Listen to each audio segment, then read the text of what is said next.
Hello everyone, this is Fanfic Audiobook. Here you find original fan made audio stories. Type Moon, starting with Greek mythology. Part 4. The campfire in the center of the camp was burning brightly, and the grease from the roasted meat dripped into the fire, making a sizzling sound. The Amazon warriors sat around the campfire, tapping the ground with their spear shafts to keep the beat. It was unclear who had started it, but they began to sing an ancient hunting war song. Lin Lai sat in the crowd, holding a cup of ale in his hand. His cloak had been blown away by that mysterious gust of wind during the afternoon's battle, and later, he had been surrounded by the Amazon warriors and urged to drink several cups, though he had quietly swapped them for water, so he simply stopped pulling his hood up.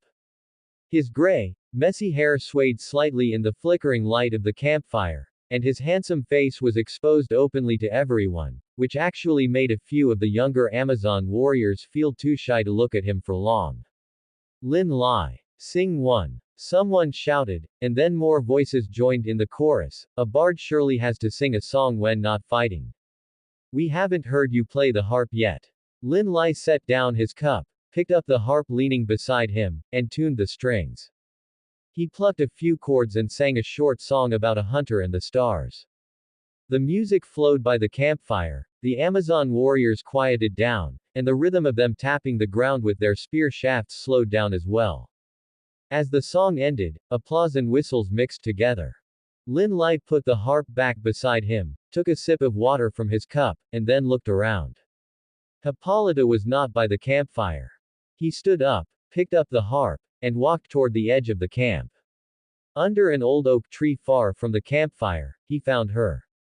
Hippolyta was sitting alone on the tree roots, holding an earthenware cup in her hand, her golden hair loose over her shoulders, the thick braid having been undone at some point. She was looking in the direction of the campfire, but her gaze was clearly not there. The light of the campfire shone from afar, dyeing the edges of her red hair a warm orange, and also exposing the weariness in her eyes completely. She heard footsteps, looked up at him, and then patted the tree roots beside her. Sit. Let's talk. Lin Lai sat down beside her, leaning the harp against the tree trunk. Why aren't you drinking with them? You are the protagonist of tonight. Aren't you not drinking either? Hippolyta turned her head to look at him, the corners of her mouth curling up slightly. Lin Lai was stunned for a moment, then scratched his head and chuckled. He looked down at the earthenware cup in his hand. It actually contained water, and he hadn't touched a drop of wine since the banquet began. Actually, I don't hold my liquor well. You don't hold your liquor well. Hippolyta raised an eyebrow. You beat me, yet you can't drink. That's not the same thing. Lin Lai placed the earthenware cup on the tree roots. I'll tell you a secret, you must not tell anyone else. Back in the underworld, Lord Hades got his hands on a jar of wine from somewhere. It was said to be an offering from humans. He asked me if I wanted to drink, and I said I was an expert at this, then I took a small sip. He paused, his expression becoming somewhat subtle. And that was it. Lin Lai's voice carried a deep, lingering shame. According to Lady Hecate's later description, after I collapsed, I stood back up and danced, and it was completely chaotic. Halfway through, I just fell asleep right on Lord Hades' throne, and in the end, I was carried back to my room by a doll summoned by Lady Hecate. Lord Hades stood there holding his wine cup, silent for a long time, and then said something that makes me want to find a hole to crawl into whenever I think about it even now. What did he say? He said, "So, human tolerance for alcohol is this shallow." Lin Lai turned his face to Hippolyta, his tone filled with deep helplessness. Just think about it, dancing in front of the king of the underworld and then falling asleep on his throne. That was Lord Hades, the king of the underworld, and I used his noble throne as a pillow. Although he is my friend, I still want to permanently delete this incident from my memory. It was just too embarrassing. Hippolyta looked at his expression of unbearable recollection, the corners of her mouth curled up slightly, and then she couldn't help it and laughed softly. It wasn't a bitter smile, nor a polite laugh, it was that sound that naturally escapes from the throat after hearing something very funny. Lin Lai buried his face in his palms, the roots of his ears turning a rare shade of red. So you've only ever taken that one sip of wine in your life? Yes. I haven't touched it since. On Lemnos Island, Lord Hephaestus' dolls poured me a glass of wine, and I pushed it away after just smelling it. They thought I disliked their wine, but actually, I was afraid of dancing in front of others again. He took his hands away from his face and turned to look at Hippolyta, so my cup actually contained water tonight. Don't tell anyone. After all, I am the bard who defeated the Amazon queen now, I have to maintain some image. Hippolyta watched as he suddenly became like an ordinary boy on this banquet night, complaining about his alcohol tolerance and earnestly asking her to keep his secret. She suddenly felt that the person in front of her, who had defeated her, might be more interesting than she had imagined. She nodded gently, effectively agreeing to keep this secret about his alcohol tolerance for him. It was quiet for another moment. Hippolyta looked down at the earthenware cup in her hand, her fingers tracing the rim of the cup unconsciously a few times. Then she spoke, her voice much softer than before. Do you think those infants would forgive me? Lin Lai turned to look at her. She did not look at him, but stared at the earthenware cup in her hand, as if speaking to the residual wine at the bottom of the cup. I have never killed a male infant with my own hands. I have never participated in such things. But I have also never spoken up to stop anyone. Every time I saw those children being taken away, I just stood by. I am the queen, if I do not speak, it is equivalent to acquiescence. She placed the earthenware cup on the tree roots, her fingers sliding down from the rim and landing on her knees. Later, my aunt came to find me and said I had reached the age to go hunt for prey. She said Penthesilea was an exception, my sister only has battle in her eyes and disdains such things as reproduction. But I am different, I am the queen, and the queen must have an heir. She told me to go capture a man, like all Amazon warriors do. I did not go. It wasn't that I wanted to defy the rules, but that I felt the rule itself was wrong. We are warriors, we can survive on our own, why must we rely on plundering men to continue our bloodline? Those men who are captured, they are executed after being used, are they not lives too? But I have never said these words to anyone. Because I am the daughter of the god of war, Ares, and I am the queen of the Amazon. My people all think that hunting men is a matter of course, but I think it is wrong. What right does someone who cannot even manage themselves have to manage others? I am an unqualified Amazon. Lin Lai listened quietly until she finished. The campfire crackled behind them, and in the distance, someone was singing the same war song over and over again.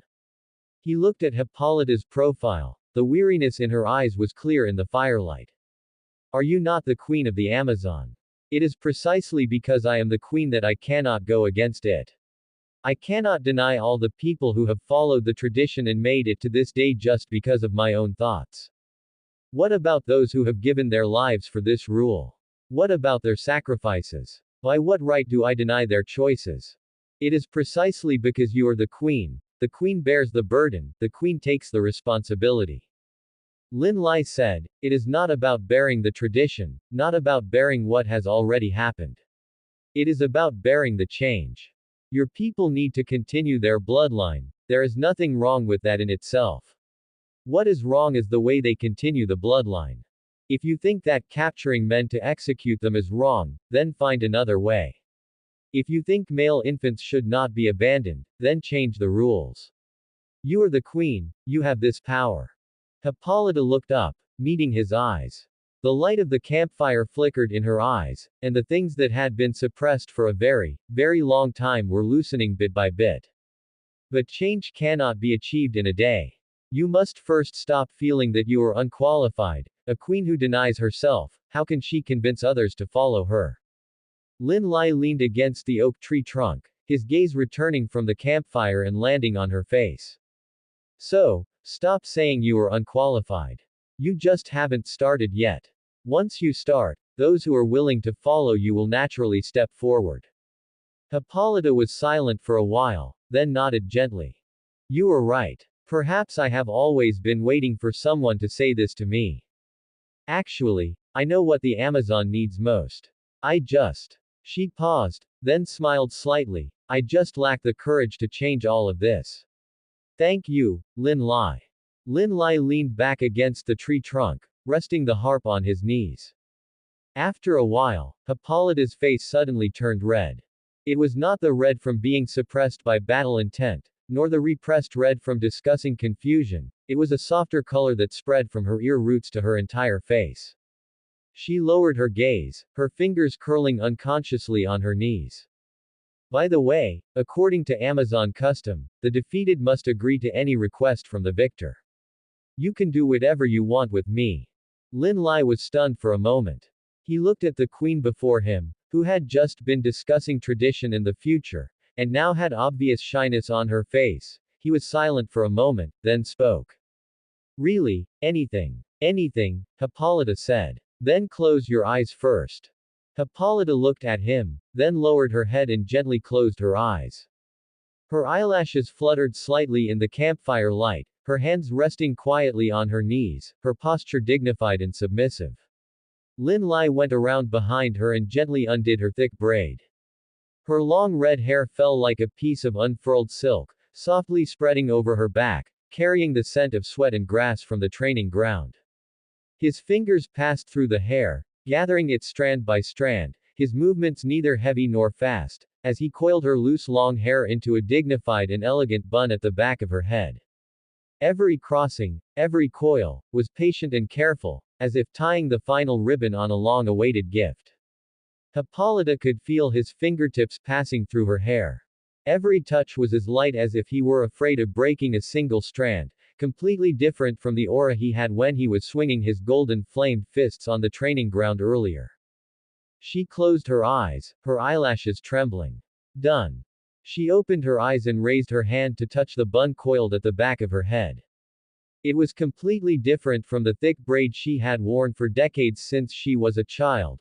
More dignified, more elegant, more like the hairstyle a queen from some distant kingdom would wear. Her fingers paused at the edge of the bun. This hairstyle is someone I knew before. She also often wore this hairstyle. She was the queen of her kingdom, bearing many things on her own, but she never felt that she was unqualified. Later, she became a remarkable ruler. So you will too. Hippolyta was silent for a while, then smiled gently. It was not a bitter smile, nor a smile of relief, it was that very, very light smile that floated up from the bottom of her heart after being told the words she most needed to hear. She reached out and touched her hair, her movements a bit more earnest than before. This request doesn't count. It's just changing my hairstyle, it doesn't count. You can make another one. Lin Lai shook his head. This is it. Hairstyles are sometimes more important than rules. Rules are for continuing the bloodline, the hairstyle is for you to remember what was said today. The next time you feel you are unqualified, look into the water. You will not see Hippolyta, you will see the queen who will change the Amazon. Hippolyta nodded. She watched as Lin Lai picked up the harp, brushed the grass clippings off his trouser legs, and stood up from the tree roots. The mission is complete, and I've attended the banquet, I'll be going now. I look forward to our next meeting. I also look forward to you leading the Amazon to a better future. He walked toward the campfire, walked a few steps, then turned back and waved at her. By the campfire in the distance, Togo was squatting next to Kario, his tail elegantly sweeping over the gravel ground, his ice blue eyes intently staring at the black warhorse. Kario lowered his head, snorting a puff of white air from his nose, and ignored him. Togo tilted his head, changed angles, and continued to say something persistently, the tip of his tail wagging faster than before. Togo, let's go. Togo stood up, shook his fur, and turned his head to mutter a few more things to Kario, probably saying, let's talk next time.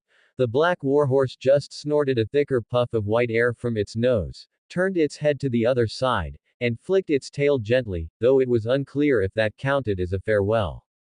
Lin Lai climbed onto Togo's back and slung the harp on his back. He turned his head and waved at Hippolyta under the oak tree. The moonlight dyed his gray-white messy hair a color close to silver white, and his handsome face gradually blurred in the night, but the queen with the coiled bun stood under the tree the whole time, watching him leave. Until Togo's white figure disappeared into the dense forest at the edge of the island. She raised her hand and touched the bun at the back of her head again. Then she lowered her head and smiled gently. Will we really meet again? She said softly, her voice scattered into the embers of the campfire by the night wind. Meanwhile, on the blank book in Lin Lai's arms, forged by the god of fire, another page quietly changed. Ink spread silently on the paper like vines, outlining the profile of a red-haired queen sitting upright on a warhorse. The bun at the back of her head was dignified and elegant, and behind her were the vast dense forests of the Amazon and the starry sky. Below the image, a line of neat handwriting slowly emerged. The girl named Hippolyta will lead the Amazon to a better future. After leaving the Amazon, Lin Lai first returned to Corinth. The old king Polybius personally welcomed him at the port, his wrinkles blooming with smiles. The harassment from the Amazon had stopped, fishing boats were back at sea, and prices at the fish market had stabilized. The old king ordered a large pack of supplies to be prepared, stuffed with smoked fish, cheese, and freshly baked bread, and had someone pack a whole bag of dried fish separately for Togo. Corinth will always remember your kindness, the old king said, holding Lin Lai's hand. I will have the scribe write your name into the city-state's annals, so that future generations will know who allowed our fishermen to return to the sea. Lin Lai waved his hand. No, no. It's mainly because Hippolyta herself wanted to change the rules. It doesn't have much to do with me. You are too modest. The old king shook his head, then suddenly remembered something. Right, there is someone else looking for you. A few days ago, a blonde young man came to Corinth, playing a lyre and asking everywhere about your whereabouts. I told him you had gone to the Amazon, and he said he would wait for you here. He's been staying by the port these past few days, refusing to leave no matter how we urge him.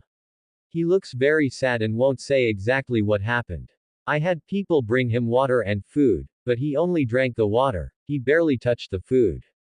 Lin Lai put down the grilled fish he was holding. Orpheus. You know him. I met him in Delphi. Lin Lai stood up and handed the remaining half of the grilled fish to Togo. Where is he? A disjointed sound of a lyre drifted from the direction of the port.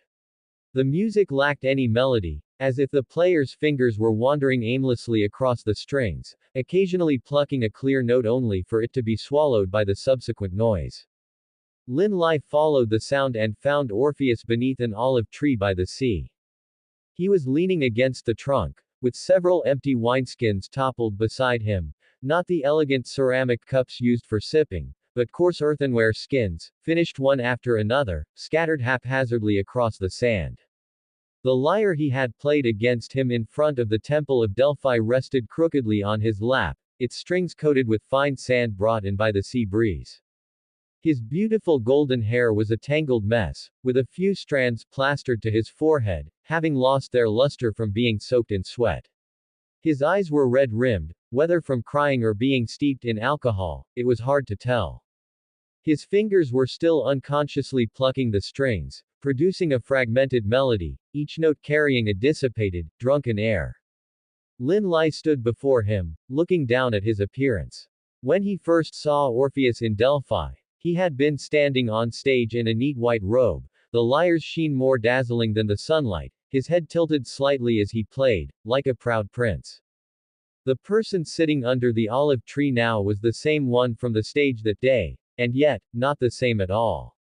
Orpheus. Orpheus looked up, his eyes dazed for a moment before he recognized the person in front of him. He tried to stand, but his legs gave way, and he slid back against the tree trunk. He forced a smile, but it looked worse than crying. Lin Lai, I finally found you. Lin Lai crouched down and pushed the empty wineskins aside. What happened? Orpheus hung his head, his fingers unconsciously picking at the strings, creating a few dull, discordant sounds. After the music festival, I returned to Thrace. My wife didn't come with me, she stayed at home, saying she was waiting for me to bring her wildflower seeds from Delphi. She wanted to plant a flower field in our courtyard. When I arrived home, the neighbors said she had gone to the flower fields in the suburbs with some female friends. I searched along the way, and when I found her, she had already collapsed in the flower field. She had been bitten by a venomous snake and didn't wait for me to return. His voice grew lower and lower, as if something was slowly draining the strength from his throat. I carried her home and placed her on the stone slab bed we had laid together when we married. The wildflowers she had picked for me in the field were still clutched in her hand. I couldn't pry her fingers open. I sat by the bed and played the lyre all night. She used to love that song the most. Every time I played it, she would lean on my shoulder. That night, I played it over and over, but she didn't wake up. Later, I went to find my father, Apollo. He raised his bloodshot eyes. I asked him what he could do as a god. He said that although he is a god, he cannot disrupt the order of life and death. Once a soul crosses the river Styx and reaches the underworld, it is no longer under his jurisdiction. He governs music, light, and such, but he does not govern death. He said that if there is anyone in this world who can make Hades make an exception, it is you.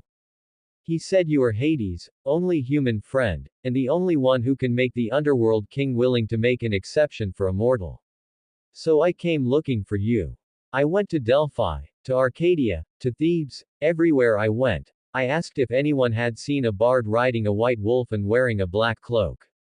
Finally, in Corinth, the old king said you had gone to the Amazon, so I stayed here to wait. I thought you would eventually return. Hearing this, Lin Lai lowered his gaze to look at his own hands, accustomed to pulling the bowstring. There were still calluses on his fingers from sparring with Hippolyta in the Amazon. Orpheus's wife had been bitten to death by a venomous snake during the music festival, at the time when both he and Orpheus were in Delphi. If he hadn't participated in the music festival, if he hadn't been pulled onto the stage by Orpheus, if he hadn't sung those songs, perhaps Orpheus would have returned to Thrace sooner. Perhaps his wife wouldn't have gone to the flower field that evening. Perhaps the snake wouldn't have bitten her. Perhaps. He had changed the fates of many people. Heracles had not killed his wife and children, Oedipus had not killed his father and married his mother, and Hippolyta had decided to change the traditions of the Amazon. Those were all good changes, stones he had personally moved aside, letting the river of fate veer toward a better direction. But fate is not a straight river, it is a web. When he pulled one thread, all the threads on the web trembled. With good changes came bad changes.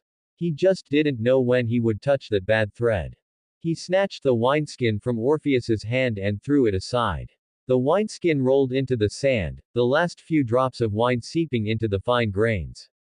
Then what are you standing there for? Orpheus looked up, not yet reacting. Let's go, to the underworld. I know the way. Once we arrive in the underworld, you play the lyre, and I will talk. Hades may not look like he's easy to talk to, but he is actually very communicative. As long as you play with sincerity, he will listen. Orpheus braced himself against the tree trunk and stood up. His legs were still a bit weak, but his eyes were no longer as hollow as before. He bent down to pick up the lyre, wiped the fine sand off the strings with his sleeve, and then looked up at Lin Lai. Then how should we go to the underworld? Is there a place in the mortal world that leads directly to the underworld? Lin Lai thought about it. He remembered that in the Type Moon lore from his past life, there was indeed an entrance to the underworld, located in Thesprotia, in northwestern Greece. It was said that Orpheus himself had entered the underworld through there. But he wasn't quite sure of the exact location of that entrance, and he didn't want to drag a sobered-up drunkard over mountains and ridges for several days. There is indeed a legendary entrance to the underworld. But it's too far. It would take several days of climbing over mountains to get there, which is too much trouble, Lin Lai said. I have a more convenient way. What way? Lin Lai didn't answer immediately. The corners of his mouth curled up slightly, revealing a smile Orpheus had never seen before. Not that friendly, gentle smile, but a smile with a hint of eeriness that made one's spine chill. The sea breeze blew over, causing his grayish-white hair to sway slightly, making the smile appear even more malicious. Orpheus, let me ask you. What is the underworld? The place where the dead go. Exactly. Lin Lai's smile grew brighter, so bright that it completely clashed with what he was saying. He took a step forward and gently placed his hand on Orpheus's shoulder. The movement was very light, as if afraid of startling something, but the icy touch transmitted through the fabric to Orpheus's skin, making him shiver all over. He suddenly had a very bad premonition and instinctively took half a step back, but Lin Lai's hand remained firmly pressed on his shoulder, not letting go. Get a good sleep, and when you wake up, you will be in the underworld. Before Orpheus could ask what that sentence meant, an extremely faint and cold power surged from Lin Lai's palm, spreading along his shoulder and throughout his entire body.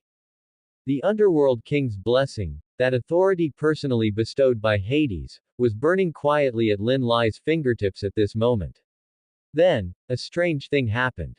White flowers poked their heads out from the sand, their petals unfurling layer by layer, as if something was waking up from underground. The flowers climbed up Orpheus's legs, the vines soft yet resilient, covering his ankles, knees, and waist one by one. Orpheus looked down at those flowers, his pupils dilating slightly. He wanted to say something, but only a very light, low murmur escaped his throat, and then his eyes slowly closed. He felt like he was dying. Even though he felt like he was dying, his eyes could no longer see clearly, and Lin Lai's silhouette had turned into a blurry, grayish-white halo in his vision. His breathing seemed to have stopped, his chest no longer rising and falling, and only the extremely faint rustling sound of the climbing flowers remained in his ears. But why was there a feeling of warmth? Why was death warm? He remembered the way his wife had collapsed in the flower field. Would she have been this warm when she died? Or was it only those killed by Lin Lai who felt this warm? He wasn't sure. His consciousness slowly sank into the warmth, and the last white flower covered his eyes. Then, he couldn't feel anything anymore. Togo lay nearby, watching Orpheus being completely swallowed by those white flowers, and then those flowers, along with the vines, slowly sank beneath the sand, as if they had never existed. He tilted his head, his ice blue eyes blinking. Partner, you sent him away. Yeah. Sent him directly to the underworld entrance. Much faster than climbing over mountains. Lin Lai brushed the petal debris off his hands and suddenly frowned. But there's a problem, I didn't use to make flowers bloom when I used this ability. It used to be just a layer of gray mist, why did so many white flowers pop up this time? Could it be related to the spring goddess? Togo's ears twitched. Didn't you try planting flowers in the underworld garden? Even though you didn't grow any back then. I'm not sure. Lin Lai looked down at his palm, where a tiny white petal remained, shimmering with a soft luster in the moonlight. He picked up the petal and held it against the moonlight for a moment, but couldn't make anything of it. Forget it, I'll ask Lord Hades when I get back. Maybe it's some new effect he added for me. He turned to look at Togo. Togo, you go back to Lemnos Island and wait for me first. I might have to stay in the underworld for a few days this time. After dealing with Orpheus's business, I still need to go see Teacher Hecate. Come to think of it, I don't think I've been back even once since I left the underworld. When he said the second half of the sentence, his voice suddenly softened. Thinking about it carefully, it was indeed not even once. From Lemnos Island to the coastal city-states, from Thebes to Delphi, from Arcadia to the Amazon, he had traveled to so many places and met so many people, yet he had never returned to the underworld. When he left, Lord Hades had said, I will wait for your return, and he had just nodded, then ridden off on Togo toward the mortal world without looking back. Now that he was suddenly going back, he realized the fact, he hadn't seen Lord Hades for a long time. He wondered if flowers had grown in the garden, how Teacher Hecate was doing, if Cerberus had gotten fat again, and if Grandpa Karen was still using the tattered rag to wipe his oars. Togo's ears moved, his ice blue eyes meeting Lin Lai's gaze. He probably guessed what Lin Lai was thinking but didn't point it out, just gently nudging his wrist with his nose. Then go and come back soon. Just in time to see Philophosin and the others. Last time I left, I promised to bring Little Black some honey from the outside, this time it's on the way. Remember to ask Lord Hades about that blooming thing, And by the way, explain to him why you haven't gone back for so long. I bet he will pretend not to care, but he will definitely scold you 10 times in his heart. I know. Lin Lai smiled helplessly. Togo turned and walked toward the northern jungle, his tail held high. He walked a few steps and then turned back, his ice blue eyes shining slightly in the moonlight. Partner, that lyre player might be very confused when he wakes up, remember to explain it to him. After all, being swallowed by flowers is not something everyone can understand. I know. Togo's figure disappeared into the trees. Lin Lai stood by the sea, looking down at his hands.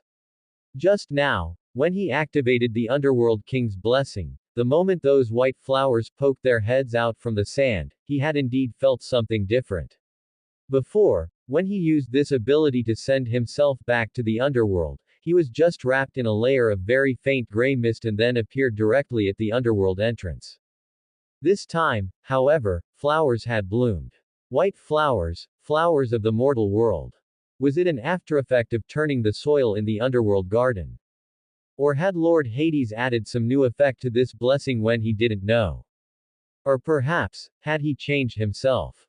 He looked up at the night sky, took a deep breath, and then activated the same ability on himself. White flowers poked their heads out from the sand, climbing up his legs, soft and warm. He closed his eyes, letting the flowers completely envelop him. A moment later, the flowers sank into the sand, and the beach was empty, with only the sea breeze blowing through the branches and leaves of the olive trees, making a rustling sound. When Orpheus opened his eyes, his first thought was, so, the world after death is gray. His second thought was, why is Lin Lai here too? He sat up abruptly, nearly hitting his head against the gunwale, and gasped for air, his hands frantically patting his body. His chest was still rising and falling, his heart was still beating, and his fingers emitted a faint, delicate hum when they brushed against the strings of his lyre. Alive. He was actually still alive. Those white flowers, Lin Lai's smile, that chill that surged in from his shoulder, memories reassembled in his mind like fragments, and it took him several whole seconds to piece them together into a complete picture. Then he saw Lin Lai. Lin Lai was sitting at the bow of the boat, one leg bent with his elbow resting on his knee, his posture as casual as if he were sunbathing in his own backyard. Hearing the movement behind him, he turned his head to glance at Orpheus. Awake. Don't be so startled, you nearly capsized the boat. Where is this place? Didn't I already? Orpheus's voice caught in his throat, he looked down at his hands, then out at the black, almost ripple-less water outside the boat. The gray sky pressed down low overhead, and in the distance, a silent, long line was moving slowly across the gray plain. This was not the world of the living. This was the river Styx. Already died once. Just about. But you haven't died completely yet, you were just sent here by my ability. Lin Lai tilted his chin toward the stern. Let me introduce you, this is Grandpa Karen, the ferryman of the river Styx. Without him rowing, we'd have to swim across ourselves. Orpheus followed his gaze to the stern. A gaunt old man was sitting there, gripping an oar that looked older than he was, rowing unhurriedly across the black water. Hearing Lin Lai call him, he grinned to reveal a toothless smile. Although the smile wasn't exactly aesthetic, it exuded an indescribable warmth. So you still know how to come back, kid. It's been nearly 2.5 years, hasn't it? I thought you were having so much fun up there that you'd forgotten the underworld entirely. Karen's voice was raspy, but the intimacy in his tone was undeniable. But coming back is a good thing. Did you bring anything for Grandpa? Lin Lai turned and pulled a heavy little cloth bag from his waist, placing it on the wooden planks by Karen's feet. The bag opened to reveal shiny gold coins inside, which were exceptionally dazzling in the dim light of the underworld. I brought you something good this time. Not copper coins, but gold ones. This was the reward from the old king of Corinth. I kept half, and this half is for you. Karen's eyes lit up, and his gaunt fingers picked up the bag with a speed completely inconsistent with his age, weighing it before satisfyingly stuffing it into the clay pot at the bottom of the boat. As the gold coins landed in the clay pot, they emitted a series of crisp, pleasant clinking sounds, and the smile on Karen's face became even brighter.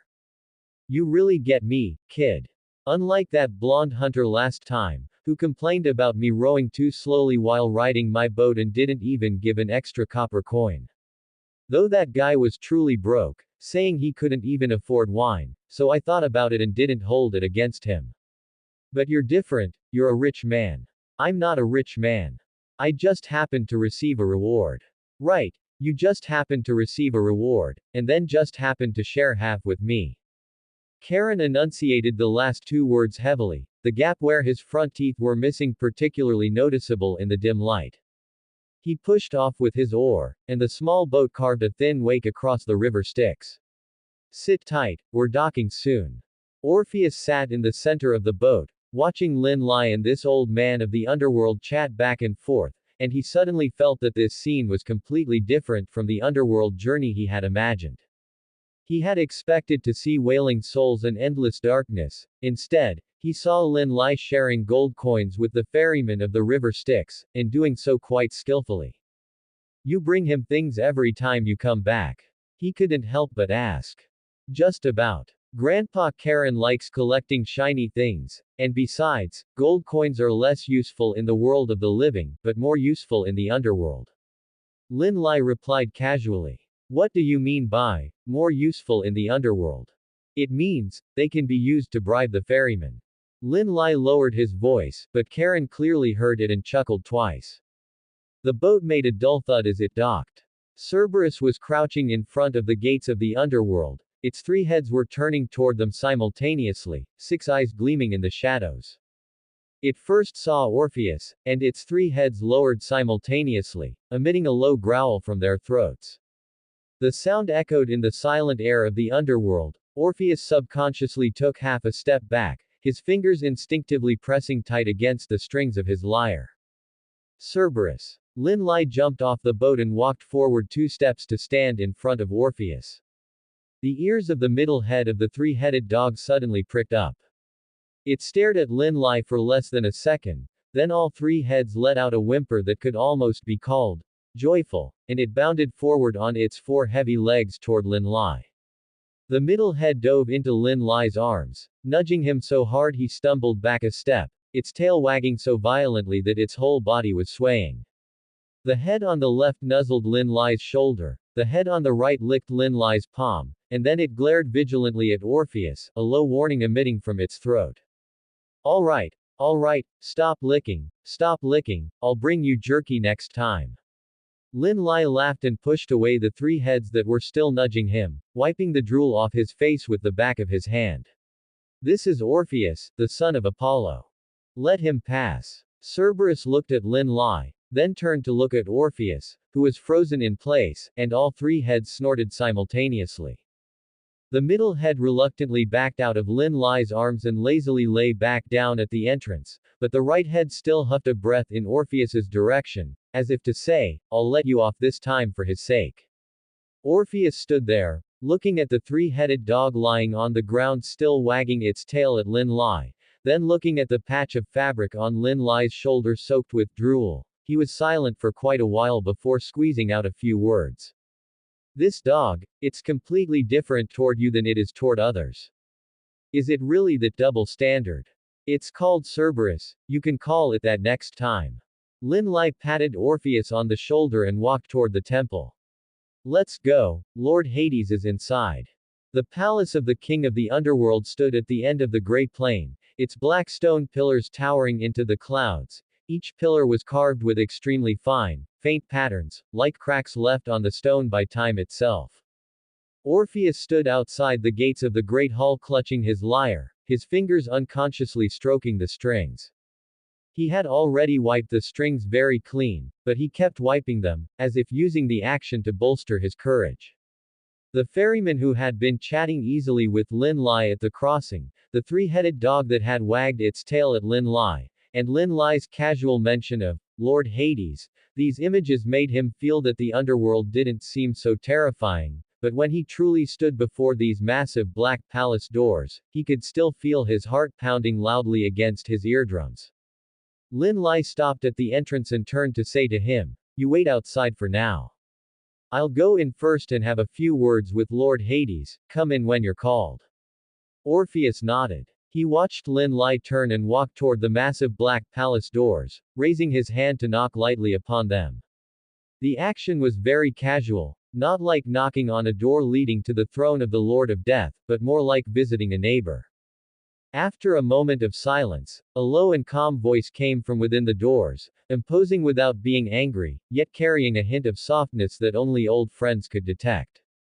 The voice reminded Orpheus of the timbre of Apollo in the Temple of Delphi, but this voice was deeper and quieter, like the sea in the dead of night, bottomless, yet not unsettling. Come in, my friend. Lin Lai pushed open the palace doors, and the gray light unique to the underworld spilled through the gap, casting a long shadow across the black floor. Orpheus stood there, watching the door slowly close behind Lin Lai, shrouding everything inside back into silence. He took a deep breath, clutched his lyre tighter, and began to silently recall in his heart the piece he had written countless times for his wife. Lin Lai pushed open the palace doors, and the gray light peculiar to the underworld spilled through the crack, casting a long shadow across the black floor. He stepped into the great hall, and the doors closed silently behind him.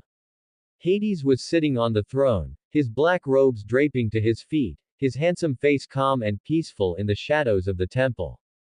One of his hands rested on the armrest, his fingertips tapping lightly against the obsidian chair, emitting a faint, rhythmic sound. Those starry eyes looked toward Lin Lai, calmly sweeping over him from head to toe. So you remember how to come back. The tone was very flat, as if he were commenting on the nice weather in the underworld today. But Lin Lai noticed that Hades' fingers tapped several extra times on the armrest before stopping. He was too familiar with this rhythm. Back when they were tilling the soil in the underworld garden, every time Hades wanted to say something but felt embarrassed to speak, he would start by tapping his fingers on the chair. The more he tapped, the harder it was for him to say what was on his mind. He tapped quite a few times this time. It seemed he had been holding back a lot of words. I am back. Lin Lai stood before the throne, the explanations he had prepared on the road stuck in his throat, and in the end, he just lowered his head honestly. I was gone for 2.5 years. It wasn't that I didn't want to return, it was just one thing after another, and every time I wanted to come back, something new would arise. I was not waiting for you. Hades said, tapping his finger on the armrest once more before pulling his hand into his sleeve. As if suddenly realizing something, he turned his head slightly, and those starry eyes shifted toward the stone pillar nearby. There are many things to do in the underworld. I had no time to wait for you either. It's just that Cerberus would occasionally nap on the patch of land you used to till, and every time Karen had new souls boarding the boat, he would ask, when is Lin Lai coming back? I never asked. Lin Lai listened to these words, the corners of his mouth curving up slightly. He didn't expose him, but instead fished a small cloth bag from his bosom, walked to the side of the throne, and placed it on the armrest next to Hades' hand.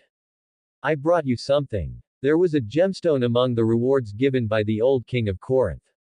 I thought it was very beautiful, so I wanted to bring it back for you.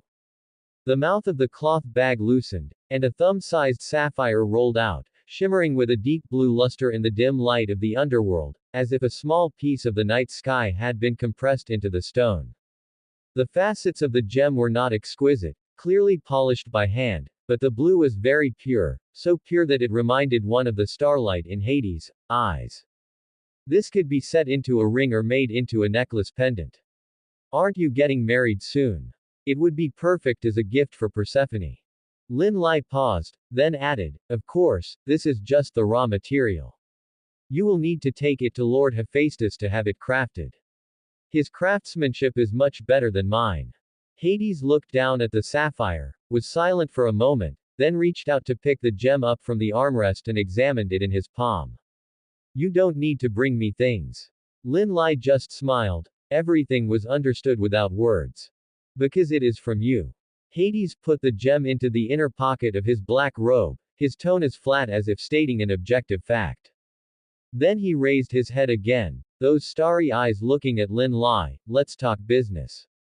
That person you brought back, Orpheus, I heard his music in the temple.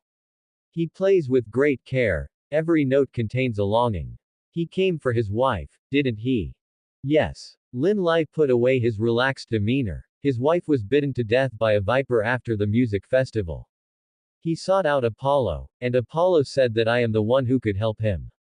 This matter, it might be related to me.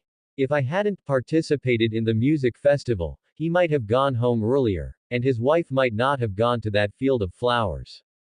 So I want to help him. Hades listened and was silent for a while. In a corner of fate, I once saw Orpheus. He would walk into the underworld playing his lyre, move me with his music, and then leave with his wife.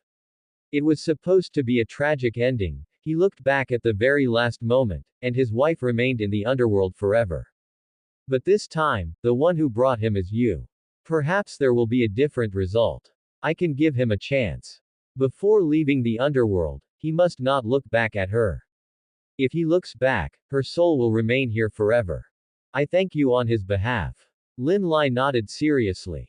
Besides, Hades changed the subject. Some vengeful spirits have accumulated in the underworld recently, and someone needs to clear them out.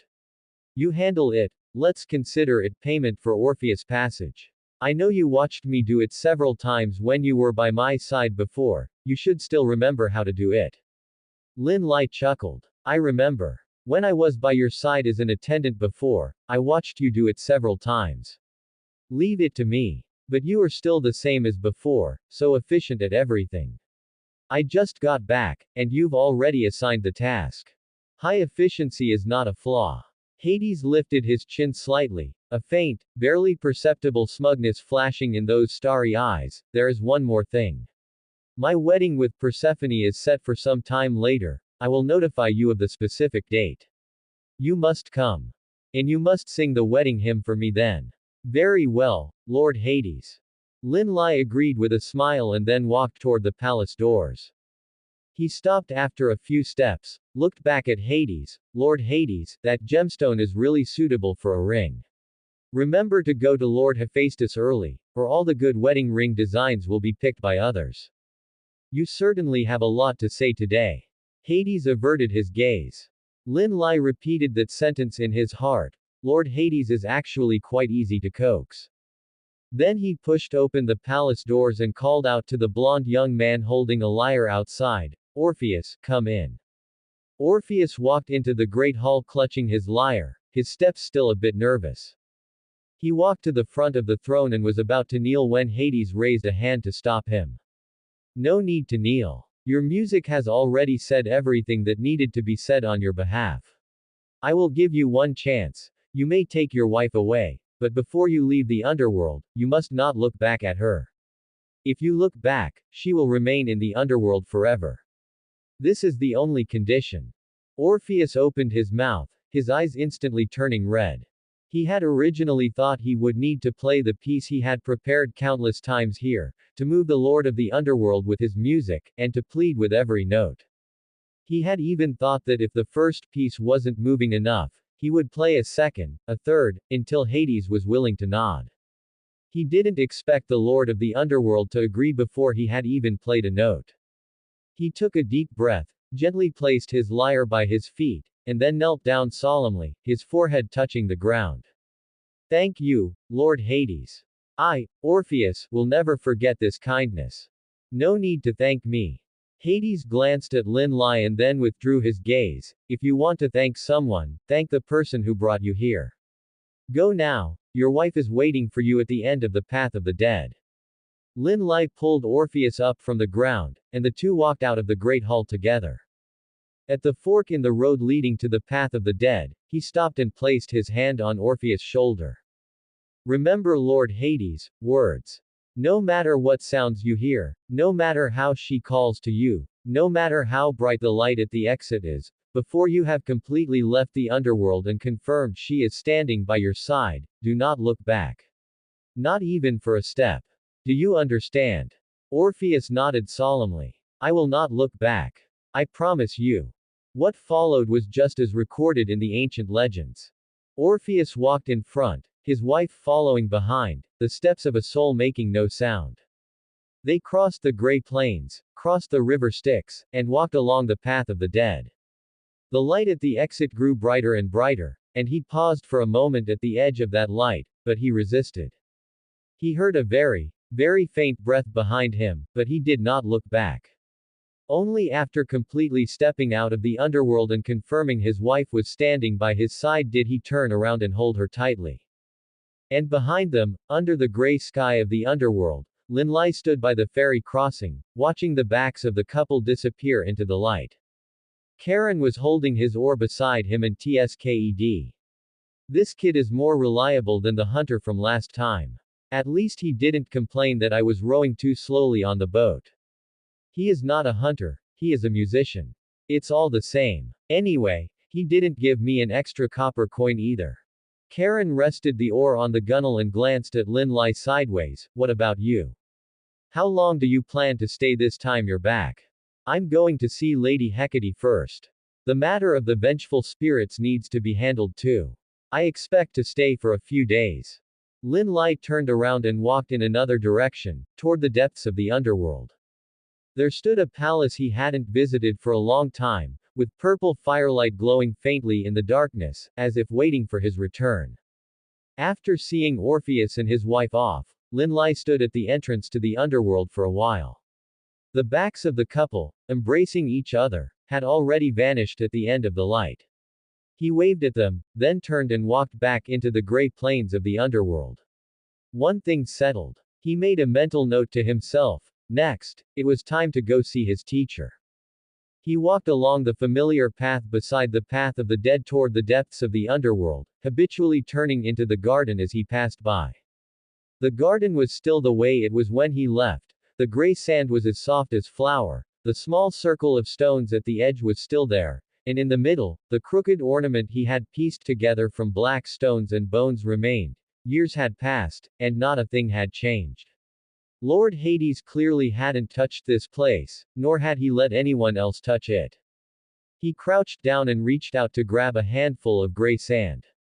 The soil was the same as before, as fine as volcanic ash, trickling down through his fingers. Then he suddenly remembered the white flowers that had emerged from the beach when he activated the blessing of Hades earlier. He had been wanting to ask Hades about what that was all about, but he had been too busy chatting in the temple just now and had completely forgotten about it. Anyway, there's no one here now.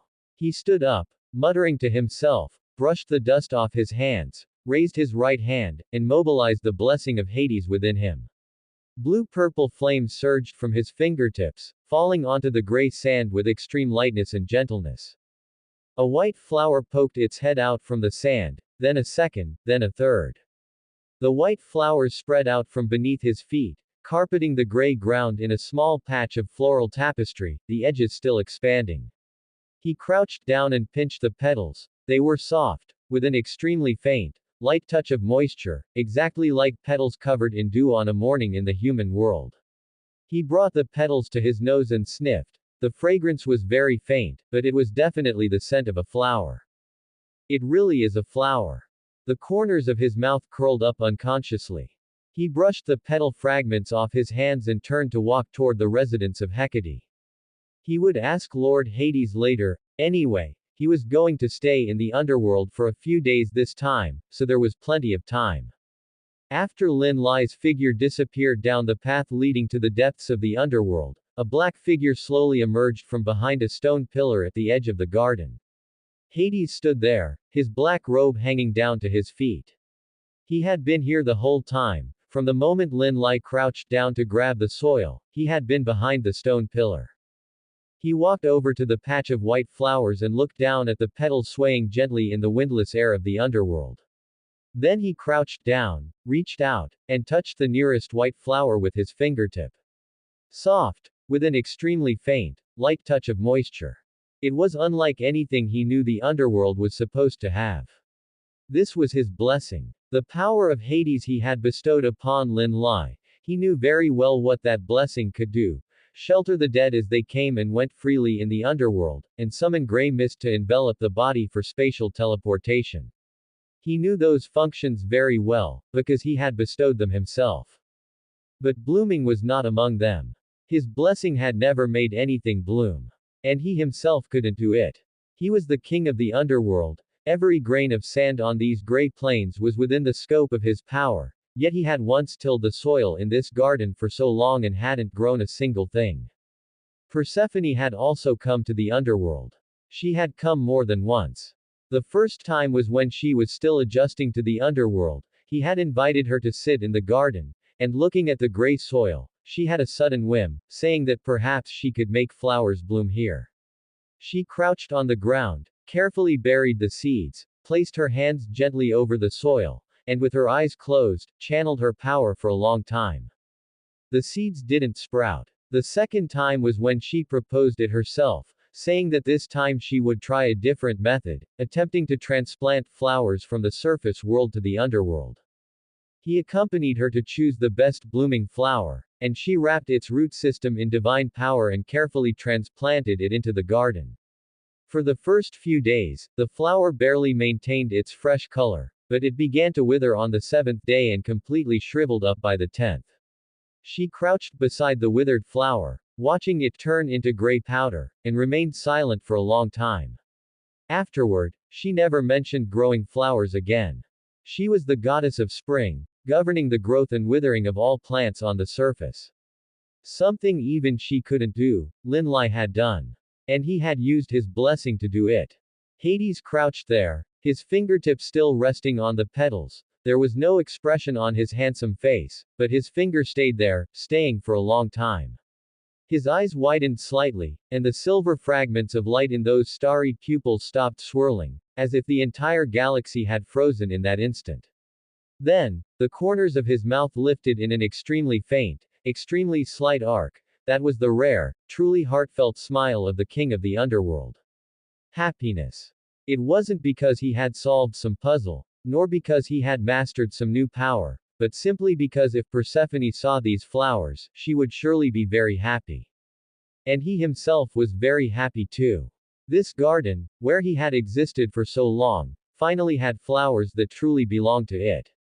Not brought by the goddess of spring, not spawned by divine power, but created out of thin air by his friend using the blessing he had given, on this land where nothing could grow. The flowers swayed gently in the windless air of the underworld, and Hades, crouching among the blooms, smiled in the shadow of the petals. The residence of Hecate was not near the temple of the king of the underworld, but was more remote, quiet as if it were a forgotten corner of the underworld. It was called a temple, but it was actually just a small house. The gray stone walls were worn smooth and shiny by the passing of time. There was no majestic guardian beast like Cerberus at the door, nor a talkative ferryman like Charon, only a few clusters of faint purple fire floating above the lintel, burning quietly. Lin Lai walked to the door and raised his hand to knock on the gray wooden door. A young woman opened the door. Her long, deep blue hair hung down to her waist, and her amber eyes were looking at him. She was wearing a priestess robe in the style of Colchis, with extremely fine golden patterns embroidered on the cuffs and collar. She was not very tall, reaching only about to Lin Lai's chest, but the light in those amber eyes was not demure. It was the look of a young girl who had grown up pampered and was full of curiosity about everything new. She tilted her head to examine him, her gaze sweeping from the laurel wreath on his head to the bow on his shoulder, then from the bow to the harp on his back, and finally landing on his face, the corners of her mouth slowly curling up. "Oh, is this my junior brother?" She turned her head and shouted toward the depths of the room, "Teacher Hecate, that little piglet you mentioned, the one who was gored by a big pig, is here." Lin Lai's face darkened in an instant. "I am not a little piglet. My name is Lin Lai. I know your name is Lin Lai." Medea turned back to look at him, her amber eyes blinking, the corners of her mouth curling even higher. "Gored by a wild boar and died, isn't that a little piglet? You can't even handle a pig yourself, yet you have the nerve to say you aren't a little piglet." She tilted her head, her tone carrying obvious teasing. "How about it, do you still walk around wild boars when you see them now?" "That was a long time ago." Lin Lai took a deep breath, his expression still not very good. The incident of being gored to death by a wild boar was the dark history he least wanted to recall after transmigrating to the age of the gods in Greece, bar none.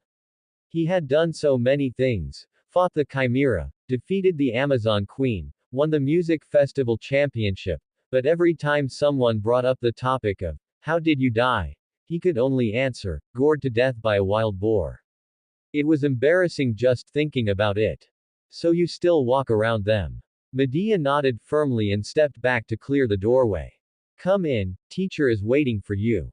Lin Lai stepped into the room. The furnishings inside were simpler than he remembered. A few fluorescent stones were embedded in the gray stone walls, emitting a soft, pale purple light. In the center stood a low table with a tea set on it, the spout of the teapot still emitting a very faint white mist. Hecate was sitting behind the low table, her purple robe hanging down to her feet, with a few clusters of faint purple fire floating beside her. She was holding a teacup, her posture as composed as a painting. Lin Lai looked at that face and suddenly froze. It was too similar. Not similar to Hecate herself, but similar to another person he had seen countless times in type moon settings in his past life.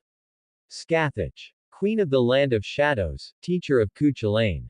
The same deep purple hair, the same eye contours, the same aura that made people's knees weak just by sitting there.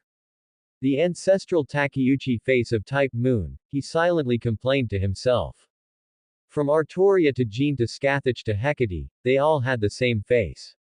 He had stayed in the Greek age of gods for so long and had seen more and more gods and heroes, finding that this look-alike phenomenon was becoming increasingly common. Hippolyta looked like Artoria, Hecate looked like Scathach. Perhaps this was some underlying logic of type moon, he couldn't be bothered to look into it, and anyway, it didn't affect his ability to recognize people. Master. It slipped out, and only after he had called out did he realize he hadn't called her, Lord Hecate. The term flowed out of his mouth so smoothly, as if he had practiced it many times. He froze for a moment, then realized that the term was actually quite natural. Hecate raised an eyebrow slightly, picked up the teacup and took a sip, the corners of her mouth lifting in an extremely faint, extremely slight arc. After walking in the human world for 2.5 years, you've even changed how you address me upon returning. But it's more pleasing to the ear than, Lord Hecate. Sit down and have some tea. She reached out to pick up the teapot and poured him a cup, her movements unhurried, the purple fire floating quietly beside her, illuminating that side profile which was identical to Scathach's, making it look exceptionally composed. Medea sat down beside him, her amber eyes fixed on Lin Lai. She was clearly very interested in this junior brother, her gaze sweeping from the laurel wreath on his head to the silver bracelet on his wrist, then to the bow on his shoulder, and finally landing on his side profile, tilting her head. So you really were gored to death by a wild boar. And later you fought a chimera. Aren't you afraid of being gored to death again? A chimera is much bigger than a wild boar. Her tone was still that light, teasing one, but there was clearly undisguised curiosity sparkling in those amber eyes. A chimera doesn't gore people. It breathes fire. And I'm no longer afraid of wild boars. Really. Next time I encounter a wild boar, I will prove it to you. Hecate set down the teacup, a very light, crisp sound when the porcelain cup touched the saucer. Medea, you go out for a moment. I have something to discuss with him alone.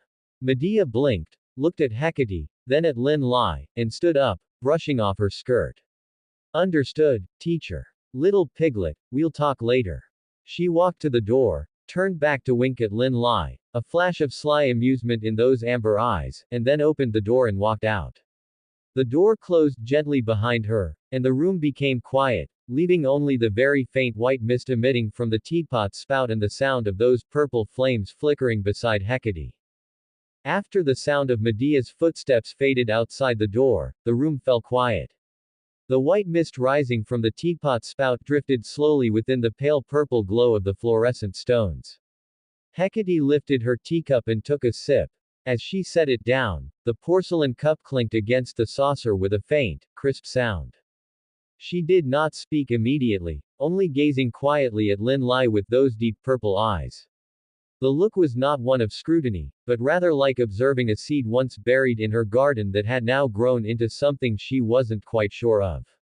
You have walked the mortal realm for 2.5 years, and your aura has changed significantly. She finally spoke, her voice unhurried, carrying a composure that rose slowly from the depths of her throat. Hades's blessing remains, but you have added the radiance of Apollo, the hammer of Hephaestus, and the laurel wreath of Apollo. With so many gods casting their gaze upon you, do you know what that means? Lin Lai sat up straight, cradling the cup of tea Hecate had poured for him. The tea was still hot, so he did not drink. I have some idea. They grant me blessings, some because I did the right thing, others because I happened to be there. Some are because they see a certain possibility within you, Hecate continued, tilting her head slightly as her long purple hair slid over her shoulder. I first noticed you because I could not see through your destiny. It was a variable, interesting, but perhaps not one that would influence much. Variables always exist, and most are eventually swallowed by the long river of fate, changing nothing. I thought you would be the same.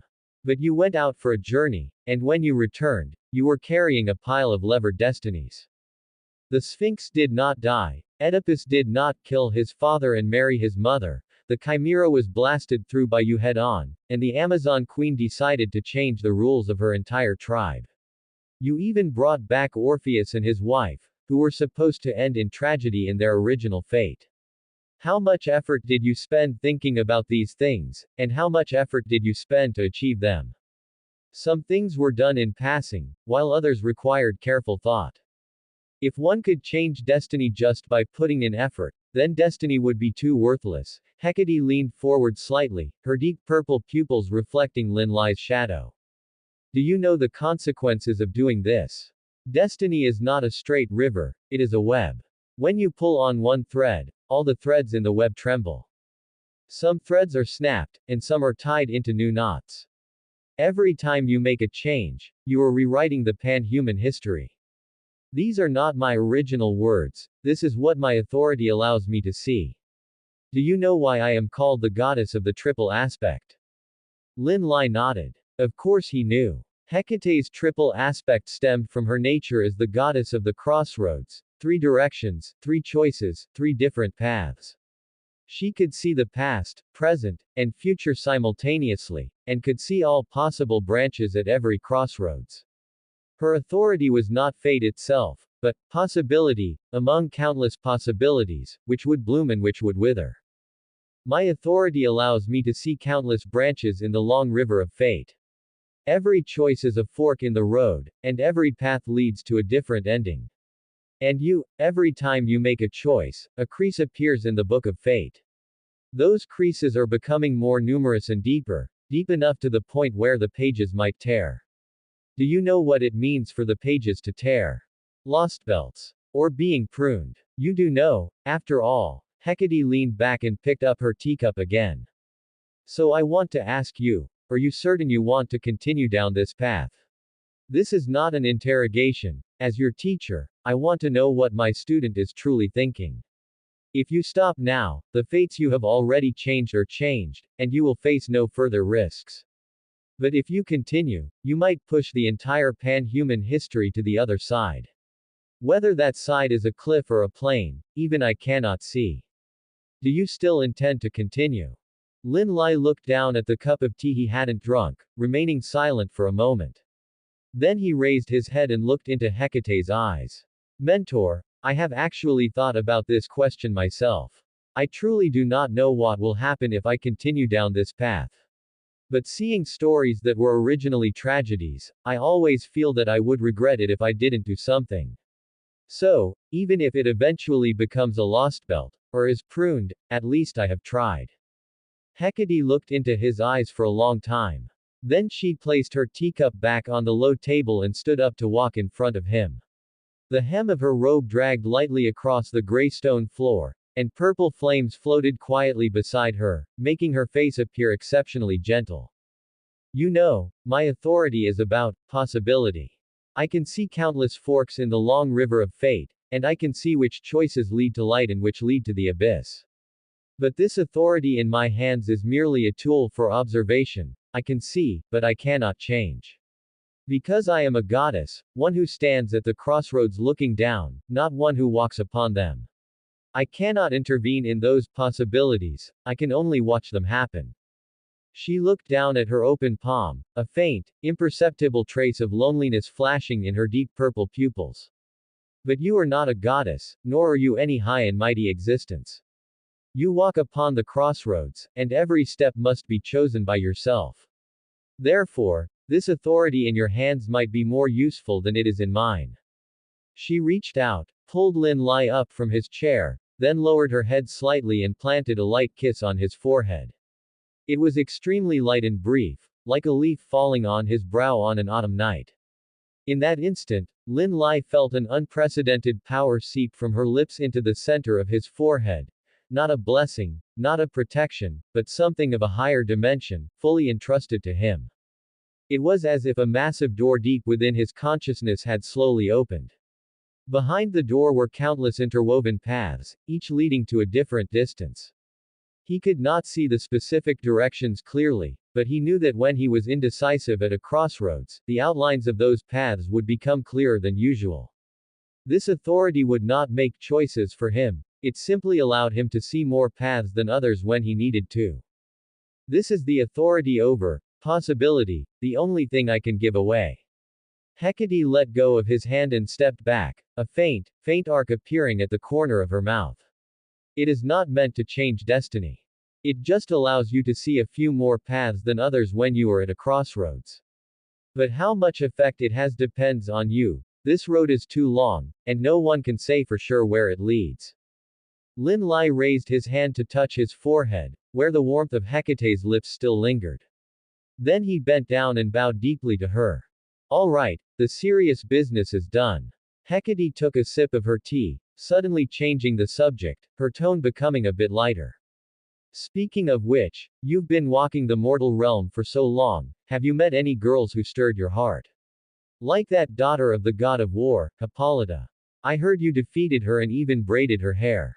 Or perhaps the princesses you met when passing through those kingdoms. I hear you're quite popular out there. Lin Lai's expression stiffened. Who did you hear that from? Hermes. Hecate said it nonchalantly. He is spreading your exploits all over Olympus. You are quite the topic of conversation among those princesses now, some have even composed ballads about you. Lin Lai cursed Hermes over and over again in his heart. He looked down at the black cloak on his body, then down at his laurel wreath, and sighed silently to himself. Sigh, wearing this cloak is as good as not wearing it at all. The helmet of invisibility given to him by Hades could indeed conceal his identity before mortals, but the problem was that everyone recognizing him now was either a well-informed god or a human king told by a god. No matter how strong the helmet was, it couldn't stop Hermes's mouth. Rest assured, I have no interest in starting a family. Oh. Hecate's smile deepened. Then, for a child of your age, wouldn't it be easier to be stirred by a mature big sister like me? Number. Mentor, what are you saying? Lin Lai almost knocked over his teacup, the roots of his ears turning red at a visible speed. Hecate laughed softly, the sound low, as if spilling slowly from the depths of her throat. She extended her index finger and flicked Lin Lai's forehead lightly, then stepped back from beside his chair, turned, walked back to her seat, sat down again, and picked up her teacup, her demeanor as composed as if nothing had happened. You really are just a child, she said, then raised her hand and flicked it gently toward the door. A very short, muffled thud came from outside the door, as if something had bumped against the door panel, followed immediately by a suppressed sound of pain. The door was completely shut by Hecate's divine power, which also sent the blue-haired girl who had been eavesdropping at the door crack flying. Lin Lai vaguely heard Medea's voice outside, rubbing her forehead and muttering, "Teacher is too biased," before the sound gradually faded, likely as she went to the kitchen to find something to soothe her forehead. Lin Lai rubbed his forehead, performed one last bow to Hecate, then turned and walked to the door to open it. Medea was crouching outside, rubbing her forehead, which had been bumped red by the door panel. Seeing him come out, her amber eyes immediately lit up. Are you done talking? What did teacher say to you? Did she flick your forehead too? She used to flick mine, the super painful kind. No, Lin Lai said. Then why is your forehead red in one spot? Burned by tea. Tea can burn a perfect dot right in the center. You're lying. Medea stood up, rubbing her forehead, and glanced into the room. Hecate was holding her teacup and nodded slightly at her. Medea blinked, then turned to look at Lin Lai, her amber eyes narrowing. Forget it, I won't ask. Let's go, take me around the underworld. Teacher said you have a small garden here. Lin Lai raised his hand to touch his forehead, where the dual temperatures still lingered, Hecate's lips, and the flick she had just given him. He lowered his hand and led Medea toward the direction of the garden. The gray wooden door behind them closed gently after they left, and the purple flames burned quietly above the lintel, like stars that would never be extinguished. After leaving Hecate's house, Lin Lai walked towards the garden with Medea. Medea followed behind him, her amber eyes curiously examining everything on the gray plains of the underworld. Is this where you used to grow flowers? Medea squatted down at the edge of the garden, reaching out to pinch the petals of the nearest white flower. Her tone held a touch of genuine appreciation. You're probably the only one who can make flowers bloom in the underworld. Little Piglet is quite capable. Can you use a different nickname? We can talk about that when you stop getting tossed around by wild boars. Medea stood up and pulled a small pastry from her robes, handing it to Lin Lai. The pastry was quite delicate, with a pale yellow crust that emitted a faint, subtle scent of grass leaves, still steaming slightly. Here, I made it myself. I added some special ingredients, consider it a welcome gift. Lin Lai looked at the pastry, then at the undisguised mischief in Medea's amber eyes. This isn't some strange magic potion, is it?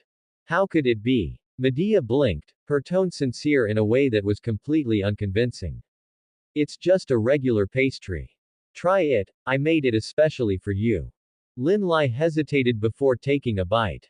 The moment the pastry melted in his mouth, he felt a faint trace of magic slide from his throat down into his stomach, and then, with a pop, his field of vision suddenly dropped. His harp and bow slid from his shoulders, scattering onto the grass. He looked down at his hand. It wasn't a hand, but a gray cat's paw. The paw pads were pink, his fur was a mix of gray and white, and a small tuft of short, silver-white hair sat atop his head. He opened his mouth to protest, but all that came out was a fierce, kitten-like, meow. Medea picked him up and held him in front of her face, a triumphant grin spreading across her features.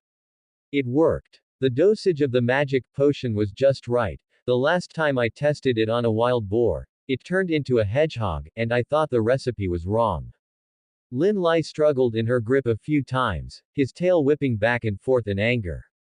Medea cradled him in her arms and scratched his chin. Stop struggling. The potion's effects will last about 3 days. Just be a good cat for these 3 days. Don't worry, I'll take good care of you. After all, you are my dear little junior brother. Lin Lai's cat face was etched with pure despair. When Medea returned to Hecate's house holding Lin Lai in cat form, Hecate was sitting behind a low table, holding a teacup. Seeing the fluffed-up little gray cat in Medea's arms, she set down her cup and raised an eyebrow. Who did you drug this time? Little Piglet, Medea said, lifting the cat up. Teacher, look, it's a magic potion I developed myself.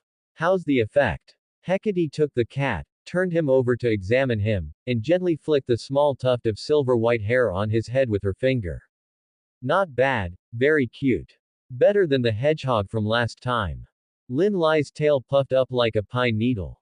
He turned his head to look at Medea, using his eyes to convey his plea, can you change me back?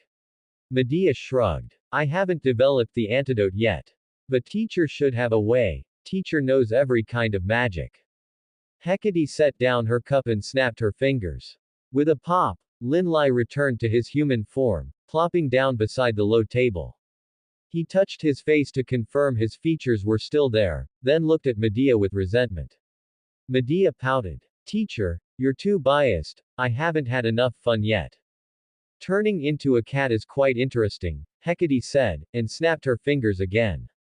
Pop. Lin Lai was a cat again. He was mentally crushed, sprawling on the edge of the table with his 2 front paws resting on the table's edge and his tail dangling and swaying. He silently grumbled to himself. Truly a master and apprentice pair. Then, he resigned himself to his fate and curled into a ball of fur. On the first day of being a cat, Linlai was taken away by Hecate. Medea had wanted to take him back to her place, but Hecate reached out and took the cat from her arms, saying she wanted to study the side effects of this magic potion.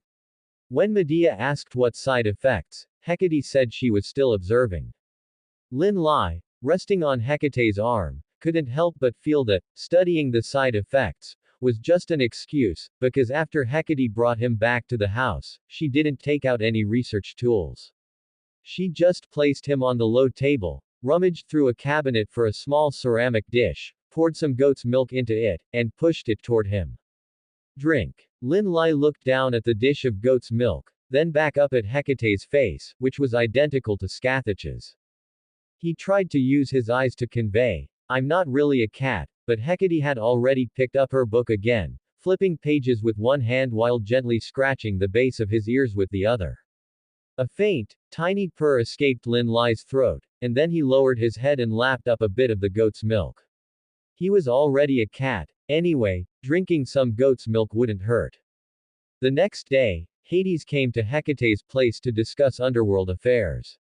He saw the little gray cat beside Hecate using its paws to turn the pages of a book, fell silent for a moment, and then spoke. "This is Linlai." "How did you know?" Hecate didn't even look up. "His scent," Hades answered briefly.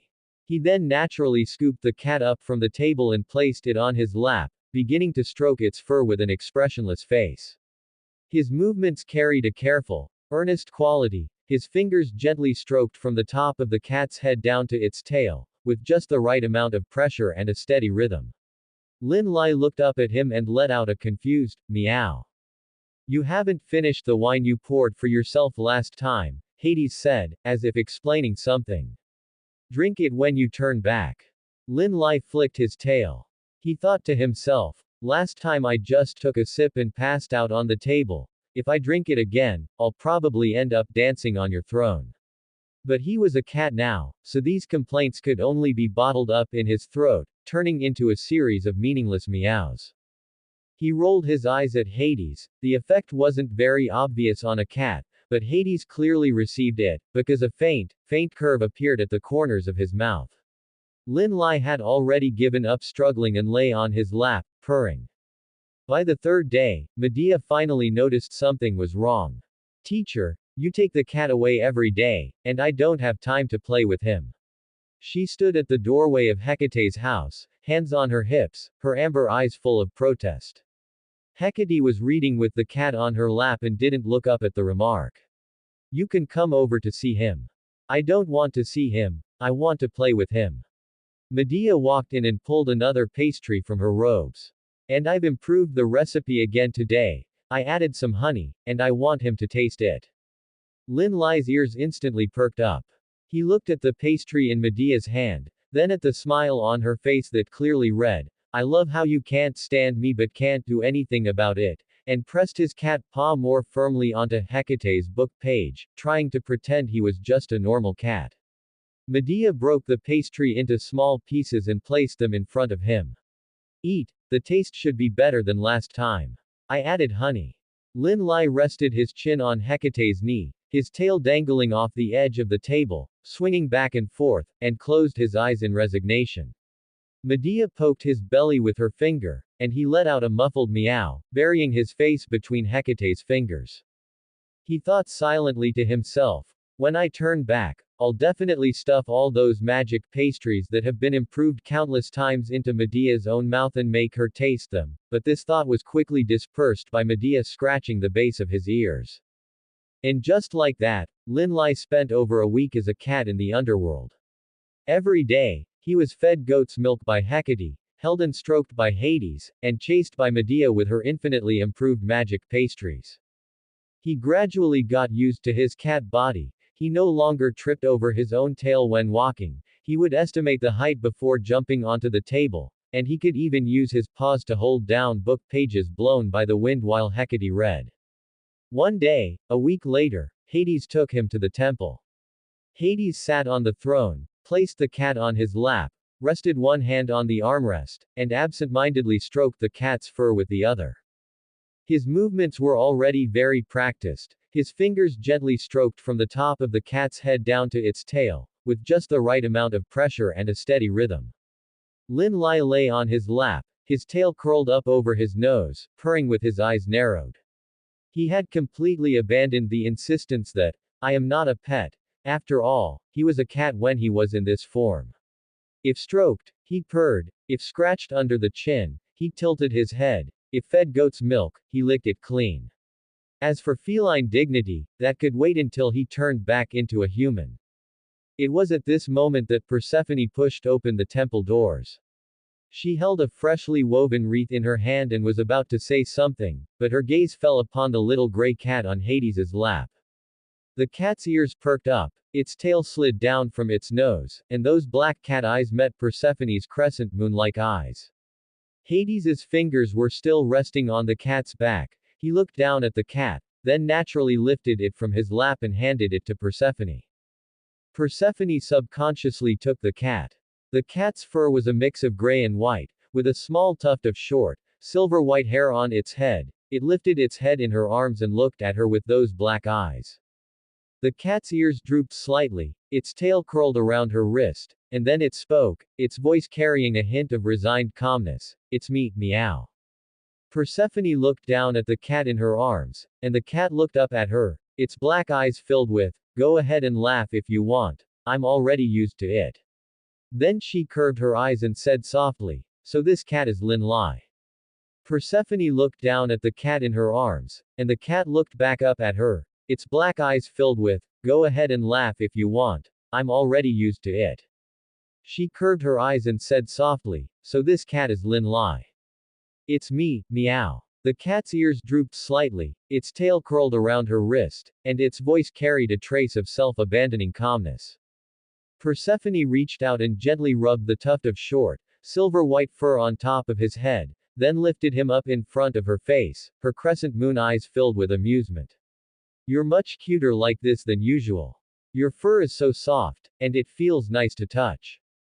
As she spoke, she used her finger to scratch the cat's chin. The cat's ears involuntarily tilted toward her finger, and a very soft, faint purring sound came from its throat. She turned to look at Hades and held the cat out toward him. Do you want to pet him too?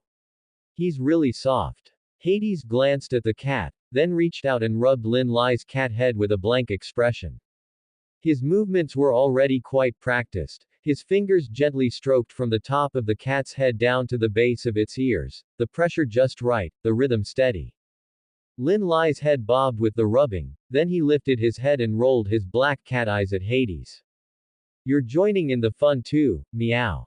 Hades didn't reply, but a very faint arc appeared at the corner of his mouth. He rubbed the cat's head once more, then withdrew his hand, resuming the dignified posture befitting the king of the underworld. Persephone watched this scene from the side, her eyes curving into crescents as she laughed. Let's go take a look at the garden. Persephone held the cat in her arms and turned to walk out of the temple. Hades followed behind her, the hem of his black robe sweeping across the black ground. Lin Lai lay in Persephone's arms, his tail draped over her wrist, having already given up the struggle. Anyway, he had already been petted for over a week. Being carried by Persephone and having his head rubbed by Hades were essentially the same thing. Upon reaching the edge of the garden, Persephone stopped.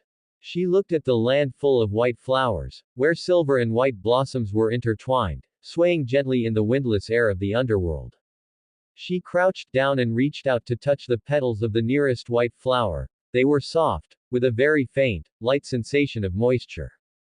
When did flowers bloom here? She turned to look at Hades, her tone filled with obvious surprise. Hades looked down at the cat in Persephone's arms.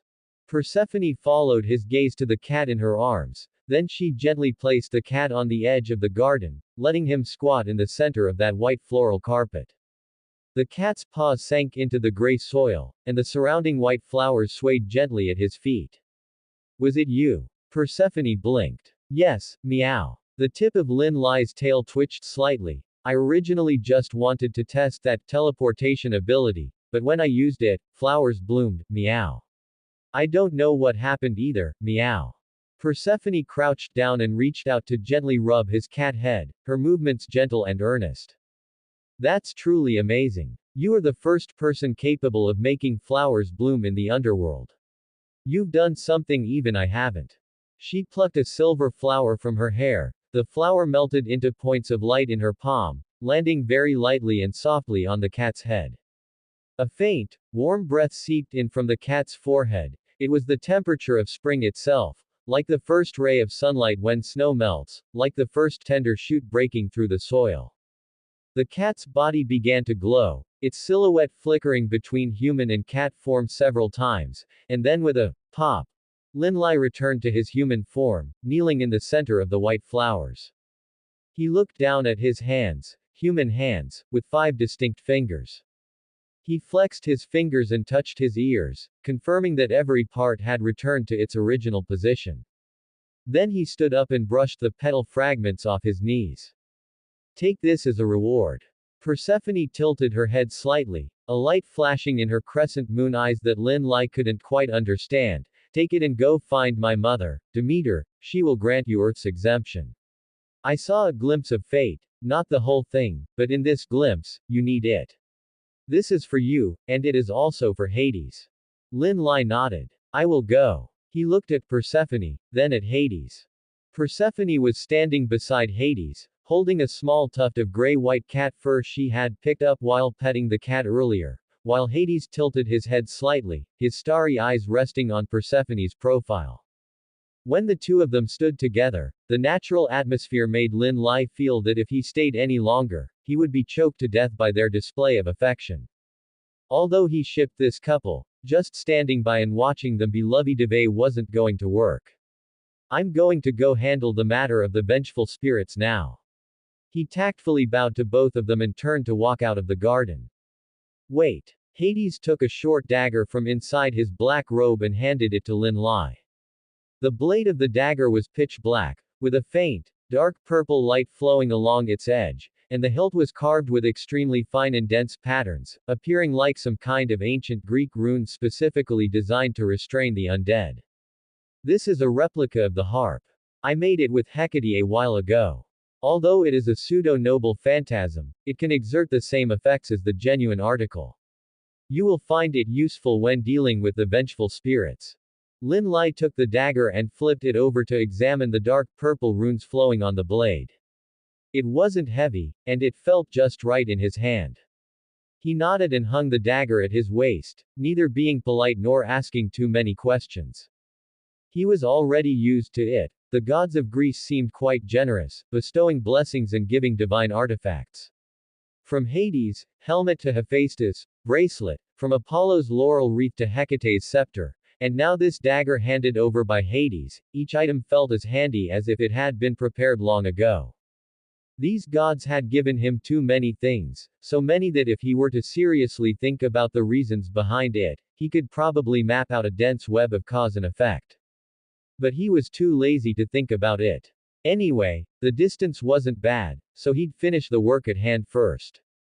He waved at Hades and Persephone, then turned and walked toward the area of the vengeful spirits. Behind him, at the edge of the garden, Persephone gently placed the tuft of cat fur onto the petal of a white flower, then turned to look at Hades, the corners of her mouth curving into a meaningful smile. Hades averted his gaze with a blank expression. As Lin Lai walked out of the temple holding the harp, Persephone was still laughing and saying something to Hades behind him. Her laughter was soft, gradually muffled by the temple doors. He did not look back. His days of being kept like a cat in the underworld for over a week had officially ended. The work ahead would have to be done with a human body. He walked along the familiar path beside the path of the dead, heading deeper into the underworld. Vengeful spirits generally do not gather near the path of the dead. They haunt the border regions of the underworld, an area known as the end of the Great Plains. The sky there was darker than anywhere else in the underworld, so much so that even Hades's authority grew thin when it reached that area. The road was still long, and as he walked, he suddenly remembered something and casually pulled up his status panel. A translucent screen appeared before his eyes. He hadn't looked at this panel carefully for a long time. When he was in the human world, he had been busy traveling, fighting, and singing, and even when he occasionally opened it, he would just glance at new entries and close it. Now, taking advantage of the time while traveling, he went through it and realized that the content was much more extensive than he remembered. Name: Lin Lai. Age: 17. Talents: Gifted voice A+, rank, beautiful youth B rank. Magecraft. Age of Gods Magecraft B+, rank. Skills: Mana Burst Underworld Mana Burst Sun. When the two types of mana fuse, it produces a purification special attack effect against vengeful spirit type targets. Fall of Scorpio B rank, a great achievement formed by killing the prototype of Scorpio, granting poison resistance and the added ability of Scorpio's poison. Divine Blessings. Blessing of Hades Authority of the Underworld, bound to the soul. Blessing of Hephaestus Concept of creation and remolding, reconstruction of magic circuits. Blessing of Apollo Complete Blessing of the Sun Bow, all attributes increased fivefold under the radiance of the sun. Blessing of Ares Physical ability greatly improved, becoming stronger the more one fights. Blessing of Athena Mental clarity improved, tactical analysis ability enhanced. Authorities and auras. Authority of possibility from Hecate can see more diverging paths in the long river of fate, passive effect. A trace of aura from Persephone. Noble phantasms. Helmet of invisibility, Hades's helmet, presence concealment, unobstructed movement in the underworld. Sun bow, Apollo's longbow, formed from a laurel wreath, strongest power at noon. Forge God's hammer, Hephaestus's forging hammer, manifestation of the concept of creation and remolding, transforms into a forging hammer upon release. Harp, A+ rank, a pseudo-noble phantasm forged based on the sickle blade that slew the meteor, can release its true name when combined with Hades's blessing, unleashing a strike that severs immortality, curses, and fate. Narrative poem, C+ rank, forged by Hephaestus, records journeys and encounters, specific effects unknown. His gaze lingered for a moment on the line for Blessing of Ares. It was probably from that time with the Amazon, Ares honored his bet and conceded. At the time, he had been too busy braiding Hippolyta's hair and hadn't noticed the panel update at all.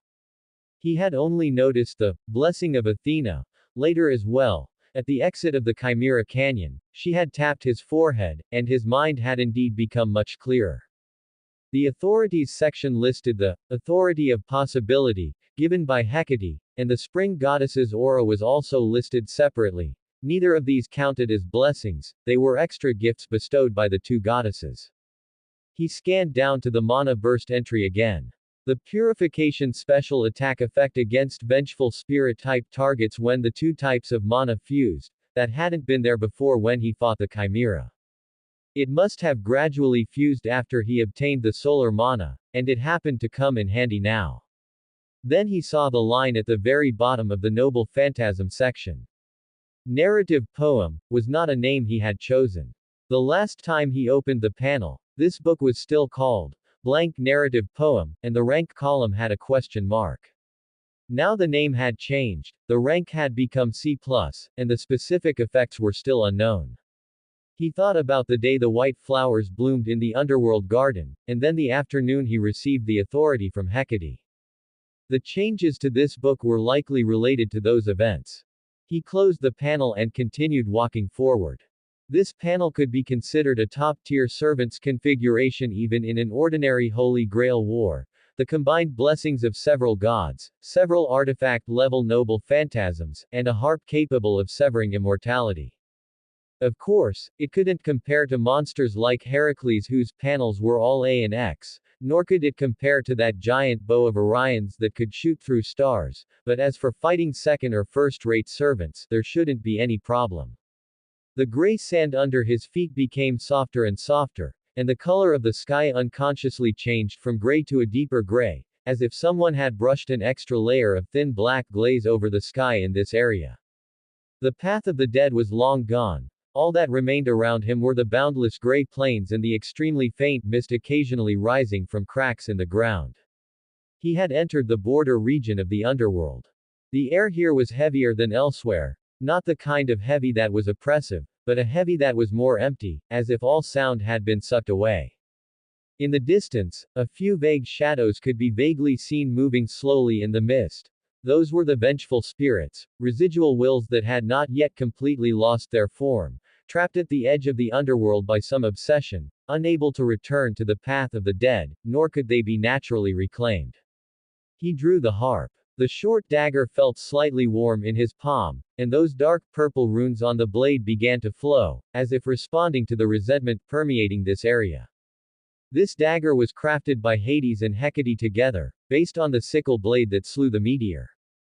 He hadn't yet tried releasing its true name, but Hades said it could achieve effects similar to the genuine article, severing immortality, severing curses, and severing those bonds that could not be touched by ordinary weapons. The few vengeful spirits ahead spotted him, emitting low, hoarse sounds that seemed to be squeezed out from the depths of their throats, and slowly approached him. He did not hesitate, dividing the mana in his body into two streams. The blue-purple flames of the underworld mana spread along the blade of the harp, and the golden flames of the solar mana ignited at the fingertips of his left hand. Then he injected both types of mana simultaneously into an ordinary arrow in his quiver. The blue, purple and gold intertwined at the arrowhead, fusing into an extremely faint and bright silver-white. He knocked the arrow, drew his bow, and aimed at the nearest vengeful spirit. The arrow shot off the string with a silver-white trail, accurately piercing the core of the vengeful spirit. The vengeful spirit let out a short, sharp hiss, and its entire body began to disintegrate from the core, turning into large patches of gray dust that slowly dissipated in the mist. It wasn't shattered, it was purified. It was indeed effective. He gripped the harp tighter and continued walking forward. There were more vengeful spirits gathering in the mist ahead. He would clear out these small ones first, and then go find those big ones that had been piling up for a long time, just as Hades had mentioned. The fog in the border region was growing thicker. Lin Lai had already cleared away no fewer than 20 vengeful spirits. The dark purple runes on the blade of the harp were still flowing, and his wrist was beginning to ache. These vengeful spirits were not difficult to deal with individually, but their numbers were too great, and they seemed to be attracted by something, constantly gathering in the same direction. He purified yet another vengeful spirit into gray dust, shook his wrist, and looked up into the depths of the fog. The fog there was thicker than anywhere else. It was not gray, but a deeper, almost ink-like darkness. In the center of the fog, one could vaguely see a huge silhouette coiled on the ground, like some kind of massive reptilian creature. He squinted to look closely. The silhouette moved, revealing half a snake tail from the fog. The scales were dark purple, and each one was as large as his palm. The tip of the tail brushed lightly across the ground, plowing a deep furrow into the gray sand. This is a big one. His tone was unhurried, as if he were evaluating a slightly oversized lamb chop. He had experienced the chimera's direct fire breathing, seen the majestic posture of the Sphinx coiled on a cliff, and had even spent several days maneuvering with the prototype of Scorpio in a canyon. Although this snake in front of him was a size larger than all of them, to be honest, he was no longer intimidated by size. Having special attack skills meant he could just pin it down and beat it. He weighed the harp in his hand, pushed off with his feet, and charged directly toward the giant snake. The giant snake's reaction was faster than he had anticipated. As soon as he stepped into the depths of the fog, the snake's head whipped around, its dark purple slit pupils contracting into two thin lines in the fog, locking onto his position. The next second, the snake's mouth opened, and a thick, gray fog gushed out from the depths of its throat.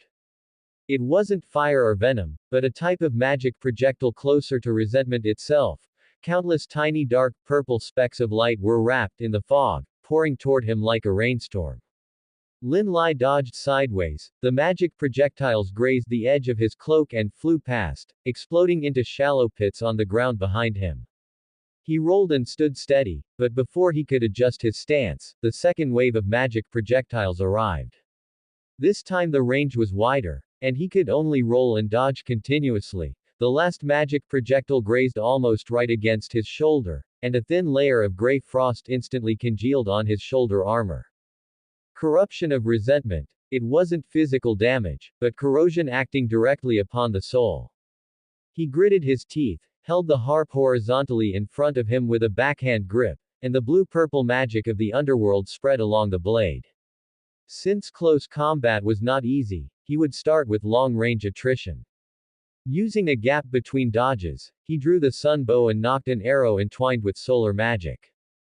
The bowstring vibrated, and the golden arrow pierced through the barrier of magic projectiles, accurately striking the giant snake's flank. The scales shattered, and the arrow embedded about 2 inches deep. The giant snake let out a low hiss, whipped its body around violently, and lashed its tail against the ground, smashing a huge, shallow pit. Hit it, but before he could finish his sentence, the scales on the giant snake's back suddenly flipped outward, and a pair of huge bone wings unfolded from the sides of the snake's body. The bone wings were translucent dark purple, with faint runes flowing along the edges, and each wing bone was entwined with dense gray fog. The bone wings flapped violently, and the giant snake's massive body actually lifted into the air, flying into midair with a biting wind pressure. It circled in the air once, its dark purple slit pupils looking down at Lin Lai from above, and then it opened its snake mouth again. This time, the range of the magic projectiles it spat out was even larger, like an entire curtain of gray rain pouring down from the sky. Lin Lai turned and ran, making continuous sharp turns to dodge the bombardment of magic projectiles, but the range of the aerial attack was too wide. A few projectiles still grazed his lower leg and back, and gray frost spread across his skin, with a bone-chilling cold drilling along his nerves deep into his bone marrow. If only Togo were here. He gritted his teeth and hid behind a protruding rock, leaning against the cold stone wall, panting heavily. Togo could fly. If he could entangle this thing in the sky, he would be able to find a better shooting angle. But now Togo was waiting outside the underworld entrance, and he had to find a way himself. He had to deal with those wings first. He poked his head out from behind the rock, drew the sun bow, and aimed at the root of the giant snake's right bone wing. That was the joint where the wing bone connected to the snake's body, and also the weakest point. The arrow hit accurately with a golden trail. A burst of gray debris exploded at the root of the bone wing, and a large tear was ripped into the wing membrane.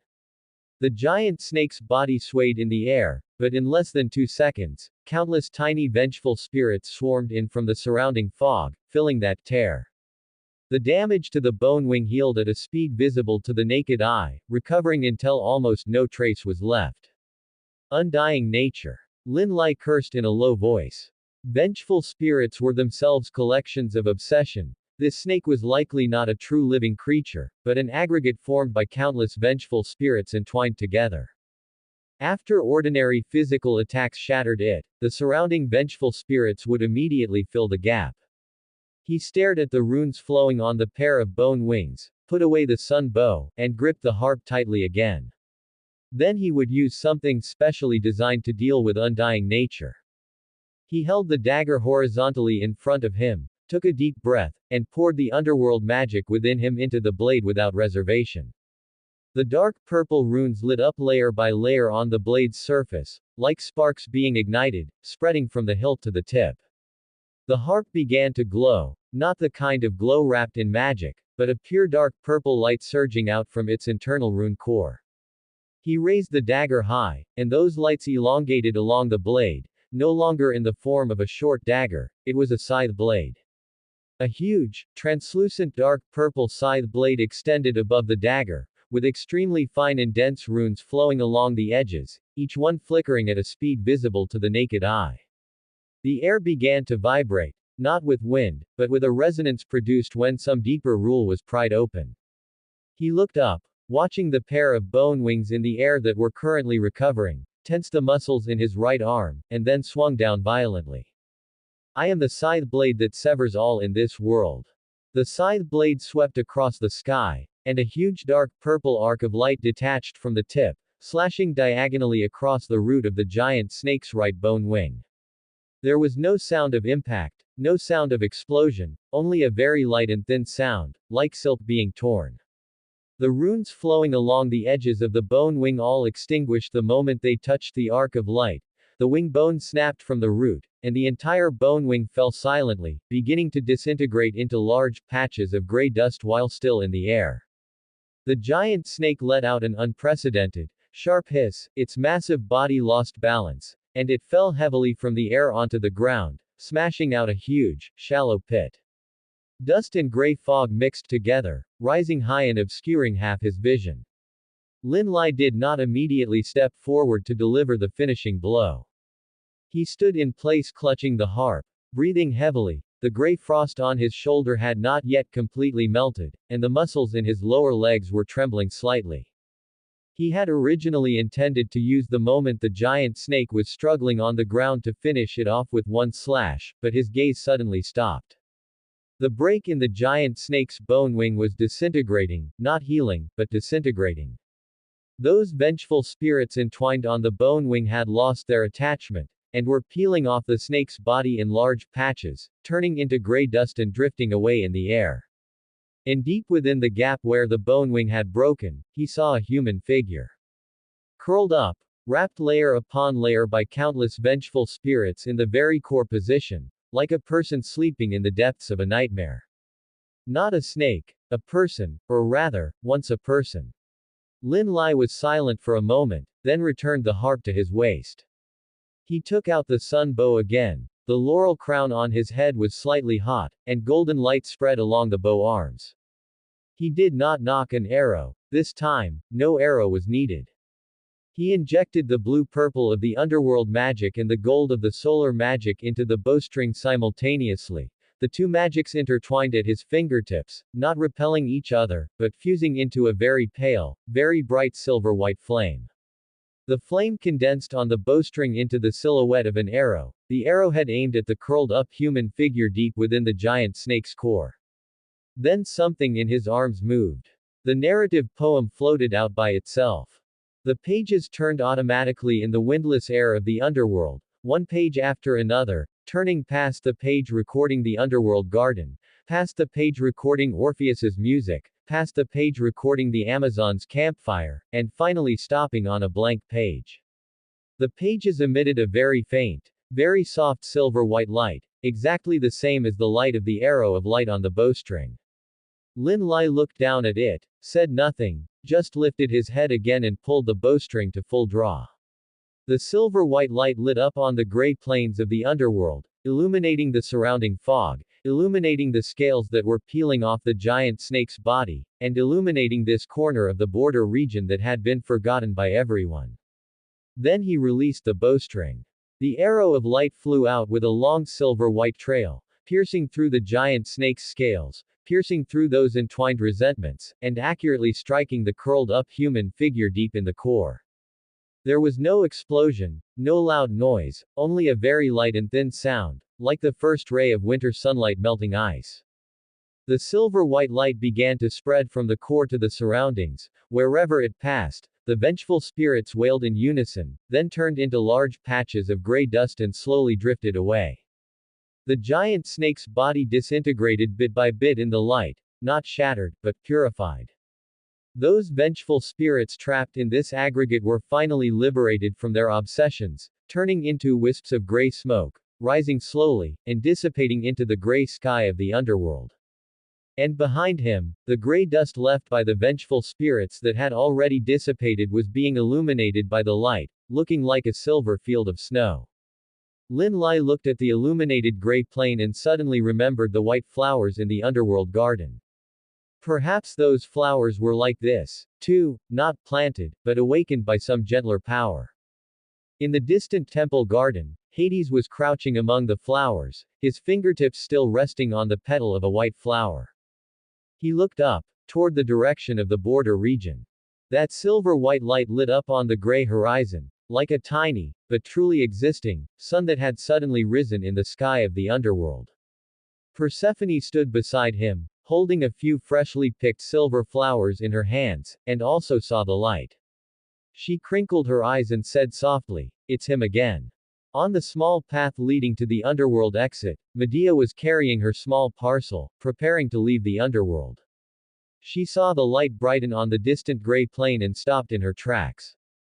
Her parcel still contained a few pieces of magic-infused pastries she hadn't had time to give to Lin Lai. She looked at the light, and a very, very faint smile appeared at the corners of her mouth. What a troublesome guy. Next time I see him, I'll let him taste my new recipe. Then she turned and walked out through the light gate of the underworld exit. Lin Lai stood on the purified gray plain, the narrative poem still hovering in front of him.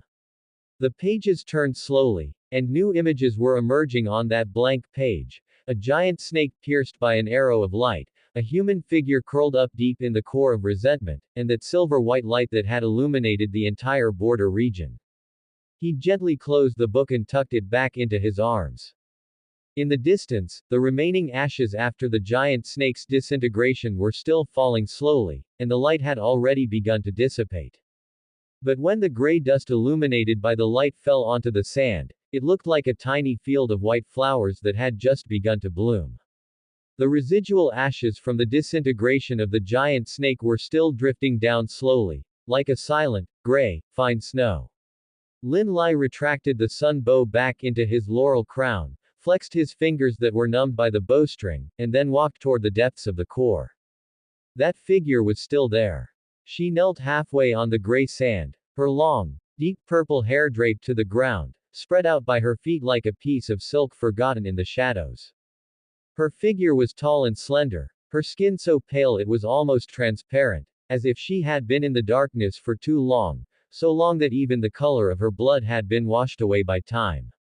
Her eyes were tightly closed, her eyelashes casting a very faint shadow beneath her eyelids, with no sign of waking. Her body was entwined with fragments of resentment that had not yet completely dissipated, hanging on her shoulders like a tattered cloak. Every breath she took made those fragments tremble slightly, but her breathing was becoming shallower and shallower. Lin Lai crouched down before her and reached out to gently brush aside the hair on her forehead, revealing a face he recognized. Gorgon. The Gorgon before him was an existence closer to a monster, the cursed, the feared, the form that had endured all malice alone after the gods inflicted their punishment. He remembered that in the Type Moon lore, the Gorgon in this state possessed the power of mystic eyes, and had a name of terror sung by the world. But at this moment, she was just kneeling there quietly, like someone who had stood in the darkness for too long and finally collapsed, unable to hold on any longer. Gorgon, he said in a low voice. Hephamelos's voice resonated in his mind, her tone a few shades lower than usual. Gorgon. In a sense, she could be considered one of my kind. Both are existences defined as monsters. She paused, seemingly searching for some information in her database, then spoke again. Her soul is about to dissipate. What do you intend to do? Lin Lai looked at Gorgon's pale face without hesitation. Do you have any way to preserve her soul? Hephamelos was silent for a moment. He could feel her consciousness stir gently deep in his mind, as if she wanted to say something but wasn't sure if she should. Then she spoke. Are you sure you want to do this? She is a monster, you know. Gorgon, the cursed Gorgon, an existence even the gods despise. Saving her brings you no benefits. No one will thank you, no one will sing your praises, no one is watching what you are doing right now. She won't even know who saved her. So what? Hephamelos was silent again. This silence was longer than the last, so long that Lin Lai thought she wouldn't speak again. Then her voice sounded again, the tone still that matter-of-fact cadence, but the pace was a few beats slower than usual, as if every word had been weighed on the tip of her tongue before being released. Your helmet. Hades' helmet, it can contain souls. Put her in there first, her soul is too weak, and if you drag this out, it will truly dissipate. The aura of the underworld inside the helmet can stabilize her soul structure, at least enough to ensure she doesn't die. Lin Lai reached out and took the black helmet from his waist. The helmet of invisibility, the divine artifact gifted to him by Hades, usually transformed into a cloak draped over him to mask his aura, but at this moment, it returned to the form of a helmet in his hands. The black metal surface had no decorations, only the purest shadows from the depths of the underworld. He gently pressed the helmet against Gorgon's forehead, and a very, very faint dark purple ripple spread across the surface of the helmet. Gorgon's body began to glow, not the kind of glow wrapped in magical power, but her entire soul beginning to flow slowly from the point of contact with the helmet, like an extremely thin and soft purple stream, flowing from her forehead into the depths of the helmet. Her body became more and more transparent, finally turning into a wisp of pale purple light, completely merging into the helmet. The helmet vibrated slightly, then returned to calm. Lin Lai looked down at the helmet in his hands and could feel that extremely light weight inside it. It wasn't a physical weight, but the presence of the soul itself. Gorgon was still there. Though weak, she was still there. He transformed the helmet back into a cloak and draped it over his shoulders, stood up, and brushed the gray sand off his knees. Let's go. Time to go back and report. He turned and walked toward the direction of the underworld temple. The journey was silent, with only his own footsteps echoing on the gray plains. Hephamelos had not spoken, but he could feel that her consciousness was still awake, quietly floating deep within his mind, as if she were thinking about something, or perhaps keeping him company on this walk. They had already passed the darkest part of the Vengeful Spirits region, and the distant sky had begun to change from deep gray back to the original gray of the underworld, with the outline of the temple vaguely visible on the horizon. Then Hephamelos spoke, her voice very light, as if talking to herself, or perhaps speaking to him. Truly an incurable idiot.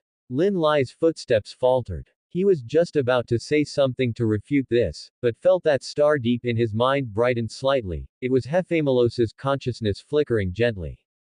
Her smile was very faint, so faint that she herself probably hadn't noticed it, but she was indeed happy. Not because Gorgon was saved, not because the mission was completed, but simply because this idiot hadn't hesitated for even a second when he heard, "She is a monster." Lin Lai wrapped the cloak tighter and continued walking. On the way to the temple, a purple familiar found him, its body emitting a very faint firelight, the same aura as the purple flames around Hecate. It hovered and stopped in front of Lin Lai, bobbed up and down, then turned and flew back, leaving Hecate's voice echoing gently in his mind, "Come over after you finish handling things with Hades." When he walked into the temple, Hades was sitting on his throne, holding a scroll of parchment. Hearing the footsteps, he looked up, those starry eyes pausing on Lin Lai, and then he nodded slightly. Is it finished? It is finished. Lin Lai walked to the front of the throne. Most of the vengeful spirits in the border area were attracted by a giant snake aggregate. The snake itself was also a collection of vengeful spirits. After shattering its core, the remaining vengeful spirits dissipated as well. There shouldn't be any more problems.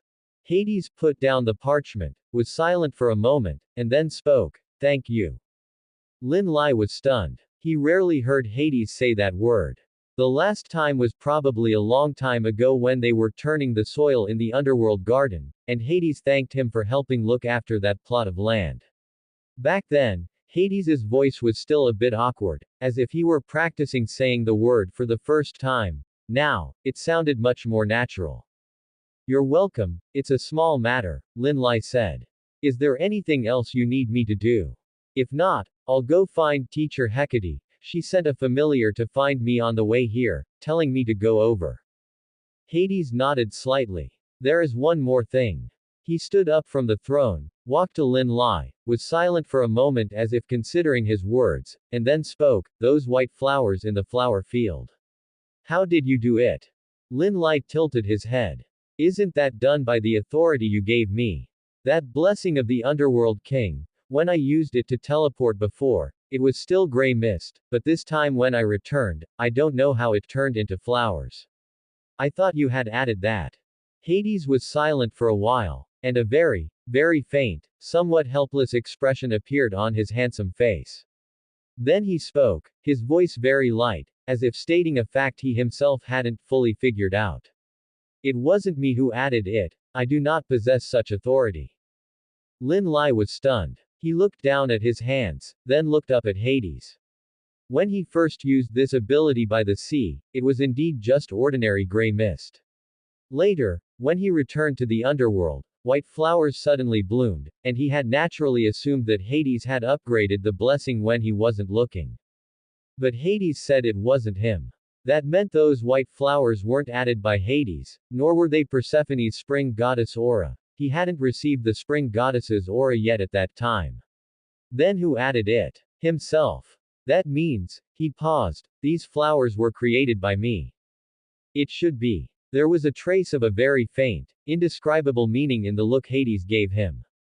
Lin Lai stood there, looked at Hades, looked down at his hands, and then looked at Hades again. After a moment, he spoke, his tone filled with genuine confusion. But I don't even know how I did it myself. I just used it like I usually do, and it ended up blooming. I was actually going to ask you. The two stood there in silence.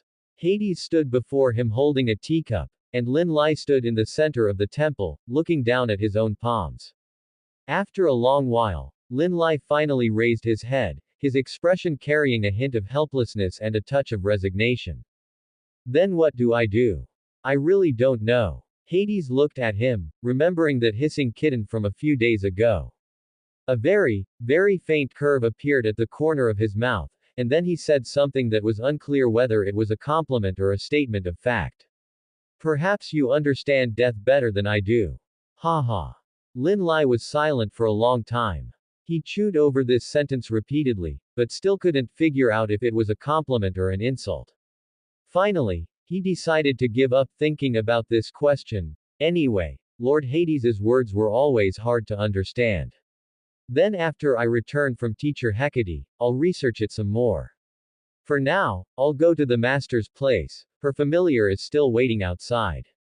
Hades nodded slightly and turned back to walk to the throne. Lin Lai bowed to his back, turned, and pushed open the temple door. The purple familiar was floating quietly in the gray air outside the door. Seeing him come out, it immediately flapped its wings and flew toward Hecate's residence. Lin Lai followed behind the familiar, walking toward his teacher's cottage. On the way, Hades's words were still turning in his mind. These flowers were bloomed by me. But I didn't do anything. He looked down at his hands, the calluses from pulling the bowstring still remaining on his fingers, and the marks from gripping the harp on his palms. These hands could shoot arrows, wield daggers, and play the harp, but how they could make flowers bloom, he really didn't know. Forget it, go find the master first. Maybe she knows something. When Lin Lai followed that purple familiar back to Hecate's cottage, Medea was already gone. She had left the underworld a few days prior and returned to Colchis. Before leaving, she had left a small plate of magic-infused snacks, improved for the umpteenth time, on Hecate's low table, with a note pressed down beside it. The handwriting was so scrawled it looked like she had grabbed a piece of charcoal on a whim, for the cat in the house. Try the new flavor next time we meet. Don't die. Lin Lai looked at the 4 characters, cat in the house, on the note, remained silent for a moment, then folded the note and tucked it into his pocket. He didn't eat the snacks, not because he was afraid of being turned into a cat again, but because he felt it would be nice to keep them as a memento. Sit. Hecate's voice came from the depths of the cottage, as composed as ever. She was sitting behind the low table, holding a teacup. Master. Lin Lai sat down across from the low table. Did you ask for me? Yes. You've stayed in the underworld for so long, and you're about to leave, so there are some things I need to catch you up on. Hecate put down her teacup and tapped the magic book on the table with her finger. This book records some new spellcrafts I've recently researched. A portion of it is about the application of high-speed divine words in actual combat.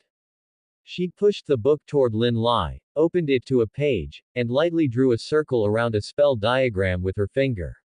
Take a look at this first, and ask if there's anything you don't understand. While you're still in the underworld, I can answer in person. Once you leave and I have to send messages through familiars, it'll be too slow. Lin Lai took the book and looked down at the spell diagram. Hecate's handwriting was fine and dense, with the path of every magical circuit clearly marked, and notes written in even smaller script on the side. He flipped through a few pages and discovered that the first half of the book contained basic theories he had already learned, while the second half was entirely new content, some of it regarding optimization techniques for high-speed divine words, some regarding the derivation of formulas for magical fusion, and there were even a few pages on the spell-based application of the authority of possibility. Every page offered new insights, but simultaneously brought about even more new questions. This formula for magical fusion, when the underworld magical energy and solar magical energy intersect here, is the purification effect weakened. He pointed to a line of text. It's not weakened, it's transformed. Hecate turned her head to take a look. The essence of purification is to let resentment dissipate, but dissipation does not mean disappearance. When you used fused magical energy before, the vengeful spirits simply disintegrated. That doesn't count as purification, at most, it's violent removal. True purification should be letting resentment let go of its obsession on its own and dissipate naturally. This requires more precise magical control, not simply increasing the output. Think for yourself how that giant serpent was purified in the end. Lin Lai thought about the way the giant serpent had disintegrated. Indeed, it wasn't that he had blasted it apart with his light arrows, it was only after the narrative poem had unfolded itself that the light arrow truly pierced the core. Before that, he had just been smashing at it with force. I understand. I need to let the magical energy find the core of the resentment itself, rather than me looking for it. Hecate glanced at him, nodded, and didn't say anything more. Just like that, Lin Lai stayed in the underworld for another half a month. Every morning, he was woken up by the familiar, sat in Hecate's cottage to study those new spellcrafts, asked questions when he didn't understand, and practiced once he had asked. In the afternoon, he would find a place on the plains of the underworld for practical operations. Sometimes Hecate would demonstrate in person, and sometimes he would practice repeatedly by himself until he could precisely control the flow of magical energy with every release. Before dinner, he would return to the cottage to submit his work. Hecate would point out the oversights in his operations and sometimes would also mention other things along the way, about the essence of magic, about the operating principles of divine authorities, and about those invisible undercurrents in the river of fate. Her tone was always that same indifferent cadence, but every explanation perfectly untied some knot in Lin Lai's mind that had been tangled for a long time. Half a month later, Hecate closed the magic book and placed it back on the low table. I've taught you everything I should. Digest the rest through your own practice. Remember one thing, your current magical circuits have been modified by the Forge God's hammer, so your operational efficiency is higher than before. This means you can attempt more complex spellcrafts, but it also means you're more prone to overloading. Don't be greedy for more, your body is what matters. Understood. Lin Lai stood up and bowed deeply to Hecate. Thank you, Master. Hecate picked up her teacup and waved at him lightly. The gesture was as composed as ever, as if she were shooing away a clingy cat. Lin Lai walked to the door and looked back at the plate of unfinished magic snacks on the low table, as well as the note pressed beside it. He hesitated for a moment, then reached out and took the plate of snacks with him. He would just treat it as something fresh for Togo to taste on the road. The road out of the underworld was quieter than before.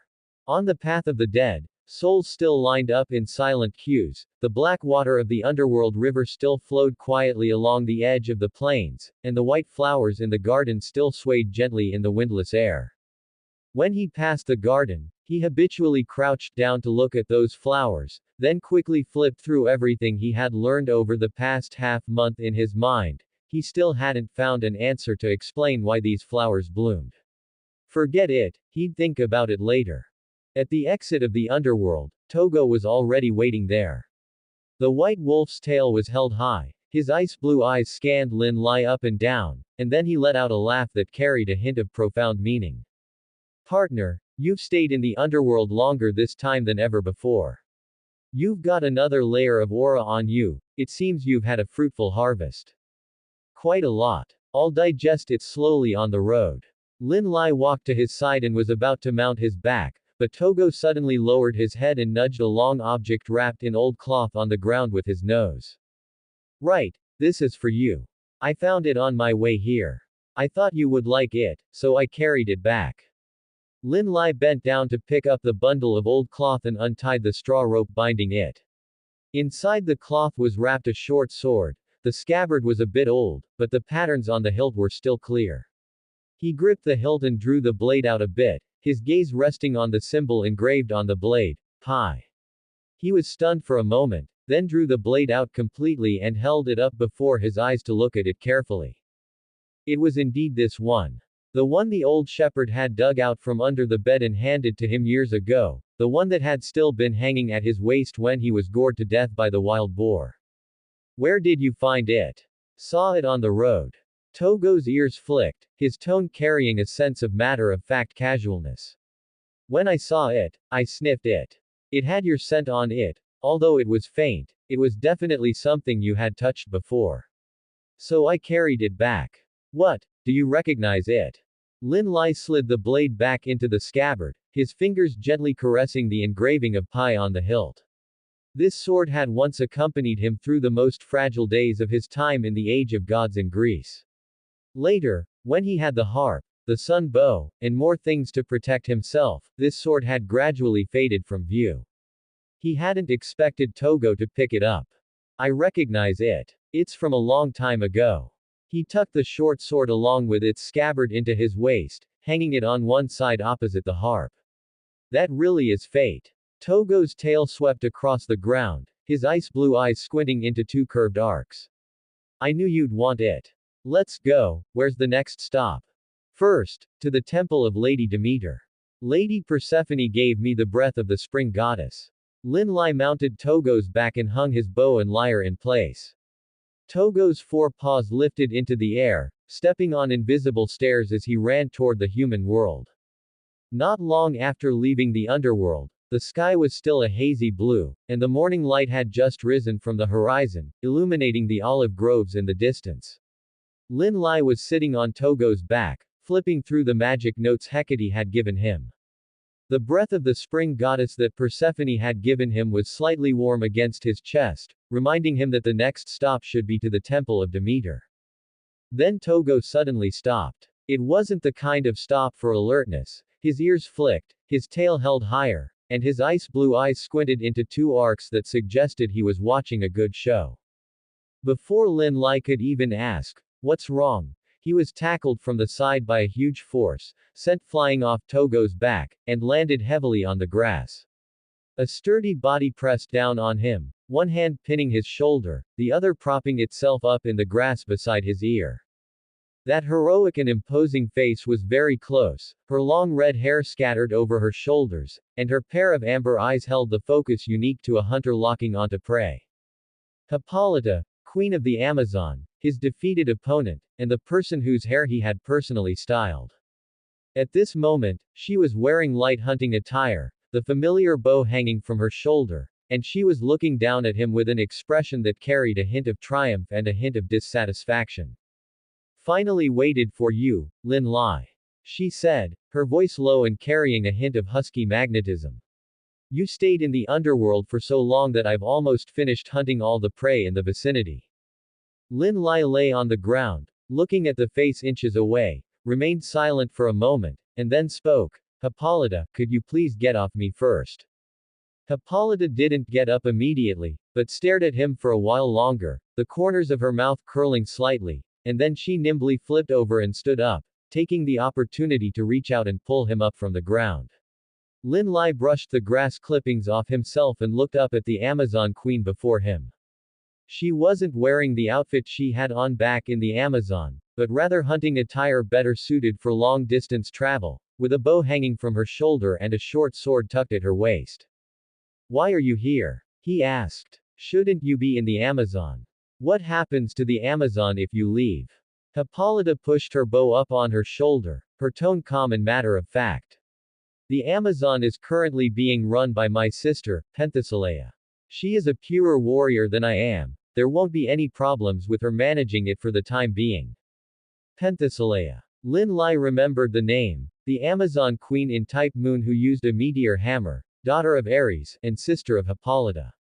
She led the Amazon army to battle against Achilles during the Trojan War and ultimately died at the hands of Achilles. I thought about it for a long time, Hippolyta continued. You told me before, rules can be changed, but you can't change them by closing the door. If I don't go out and see the outside world, don't know how other countries are governed, and don't know how other city-states allow women to participate in public affairs, then how am I supposed to know which path the Amazon should take in the future? So I decided to come out. To see other civilizations on this great land, learn their methods, and then go back. Lin Lai looked into her amber eyes. When she said these things, her gaze was very serious. She was no longer the queen trapped by tradition by the campfire earlier, but a traveler who had already taken the first step and was observing the entire world. Hippolyta, he said, his tone carrying a hint of genuine gratification. You've opened your mind. Hippolyta frowned. What do you mean by, opened your mind? Are you saying I didn't have a brain before? No, I'm complimenting you. Really? Lin Lai raised his hands in a gesture of surrender. Before, you knew you had to change the rules, but you didn't necessarily know how. Now you know how to change them. First look at how others do it, and then come back and do your own. This is a remarkable improvement. Hippolyta looked at him, the corners of her mouth curling up again. Then let me go with you. Huh. I came here specifically to find you. She said righteously. I'm not familiar with this land yet, and you've walked from Corinth to Thebes, from Delphi to the Amazon, you've walked through almost the entire Greece. I need a guide, and you are the best candidate. And, she paused, a hint of craftiness adding to the curve of her mouth. According to the rules of the Amazon, the defeated belong to the victor. You only changed my hairstyle last time. This time, I'm going to follow you myself. Togo was crouching nearby, his tail sweeping gracefully across the grass, his ice blue eyes squinting into two curved arcs. Partner, you have one more travel companion. I think if you get a few more, you could build an army of your own. I'm not here to be a soldier. Hippolyta glanced at Togo. I'm here to learn. Of course. Learning. And incidentally running around everywhere with my partner. Togo's ears flicked, and his tail swept faster. Lin Lai looked at the light in Hippolyta's amber eyes that brooked no refusal, remained silent for a moment, and then sighed. Fine. But if we encounter trouble on the road, you have to follow my command. I can listen on the battlefield, for other things, we'll see. Hippolyta hung her bow back on her shoulder and tilted her chin at him. Let's go, guide. Where are we going first for the next stop? Lin Lai mounted Togo's back, hung his lyre and bow in place, and the short sword with the pi symbol engraved on it at his waist gently clinked against the harp, emitting a very faint metallic sound. First to the temple of Lady Demeter. Lady Persephone gave me the breath of the spring goddess, and I need to take it to see the goddess of agriculture. Hippolyta nodded and walked naturally by his side. Togo strode forward on his four paws, stepping on the morning light as they headed in the direction of the temple of Demeter. Hippolyta, you mentioned earlier that the prey in the vicinity had all been hunted by you. How long have you been waiting here? Lin Lai suddenly asked. Hippolyta turned her head to look at him, a triumphant smile on her lips. I was waiting here before you went to the underworld. Don't underestimate the determination of an Amazon. When Lin Lai and Hippolyta stepped into the realm of the goddess of agriculture, it was the warmest moment of the afternoon sun. Endless golden wheat fields rippled in the breeze, as if the earth were draped in a layer of flowing gold. In the distance lay rolling orchards, the leaves of olive trees turning to reveal their silvery white undersides in the wind. The air was filled with the fragrance of ripened grain, mixed with the sweetness of figs and honey. Irrigation canals meandered between the wheat fields, the tinkling of water sounding like the earth itself humming a song, extremely soft and gentle. This is the realm of the goddess of agriculture. Hippolyta stood beside Lin Lai, her long red hair fluttering slightly in the breeze. Her voice lacked its usual composure, carrying a hint of rare curiosity. The Amazon territory had no wheat fields, no orchards, no such gentle rivers, there were only dense forests, jagged rocks, and the ceaseless sea breeze. She had seen blades, bows, and warhorses, but she had never seen such an overwhelming expanse of gold. Lin Lai did not answer. He stood on the raised path between the fields, watching the golden ocean before him. The wind ruffled his grayish-white hair and stirred the black cloak on his shoulders. His gaze crossed the wheat fields and landed on a patch of golden rice paddies. He paused, stunned. How could there be rice paddies in Greece? He pondered this question in his mind but quickly gave up on investigating further. This was a divine realm, the territory of the goddess of agriculture, a place where the harvest itself was materialized. Perhaps under the power of the gods, all grains would grow in their most perfect form, regardless of which season or which land they originally belonged to. He stepped into the wheat fields. At first, he walked, then his pace quickened, and finally, he simply started running along the field path. Golden waves of wheat surged on either side of him, his cloak snapping in the wind behind him, startling a few sparrows hiding in the wheat ears, which flapped their wings and flew into the sky. He ran past rows of wheat waves and stopped at the end of the path, bending over to catch his breath, a smile still on his face. Then he began to hum, extremely softly, an unfamiliar tune. The melody was not Greek, nor was it entirely Eastern, it was something in between, a sound whose origin only he knew. At first, he just hummed, but then, as he continued, the lyrics began to flow out. On the golden field path, I set down my burdens, the wind blows from the folds of distant mountains, carrying the sound of drooping rice ears. An old ox drinks by the river bend, a swallow brings the scent of the earth, and on the ridge, I write down, a melody not yet composed. Oh, goddess of agriculture! Why are you so generous, draping the entire land in gold? Is it that every child who leaves home will, in the wheat fields of a foreign land, rediscover their homeland? The voice was not loud, nor was it forced. It simply flowed out naturally in the gaps of his aimless wandering. After he finished singing, he fell silent for a moment, looking down at the rice ears by his feet. Hippolyta stood beside him, her long red hair fluttering slightly in the breeze.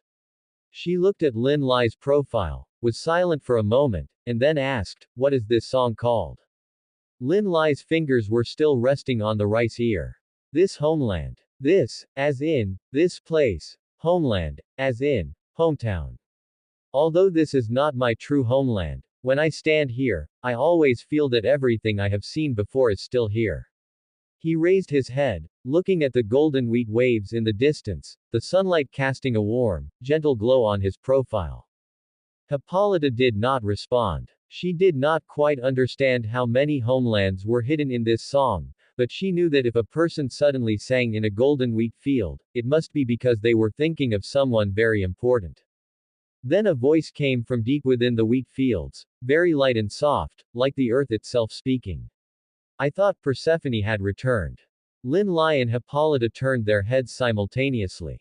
A goddess was walking out from the wheat waves. She wore a pale green robe, the hem embroidered with golden wheat ear patterns, her long hair a warm brown, and she carried a woven rattan basket in her hand. Her face was not of that breathtaking beauty, but rather closer to the warmth of the earth itself. Looking into her eyes was like looking at a piece of fertile land that had just been tilled, waiting to be sown. She walked up to Lin Lai, leaned over slightly, examined his face carefully, and then smiled. So it is you, little Lin Lai. Demeter reached out and gently rubbed Lin Lai's hair, the action very natural, as if she were stroking her own child's forehead. You carry the scent of Persephone, so strong. I smelled this scent from the other side of the wheat field just now and thought my daughter had returned. When she smiled, there were extremely fine, faint laugh lines at the corners of her eyes, the kind of lines only a goddess who had worked the land for years would have. But seeing it is you, I am also very happy. Every time Persephone returns from the underworld to see me, she mentions you. She says you are a friend of Hades, and her friend. Lady Demeter. Lin Lai lowered his head slightly and bowed respectfully. Lady Persephone asked me to bring this scent to find you. I know. Earth's exemption, I can indeed give it to you. She reached out and gently pinched Lin Lai's cheek. But there is no rush. You just arrived here, so rest well first. Keep this scent for now, and when I am ready, I will naturally give it to you. As she said this, she sighed softly, her tone carrying a bit of the helplessness peculiar to a mother. Come to think of it, I still do not quite like Hades. Demeter placed the rattan basket on the field path and sat down opposite Lin Lai.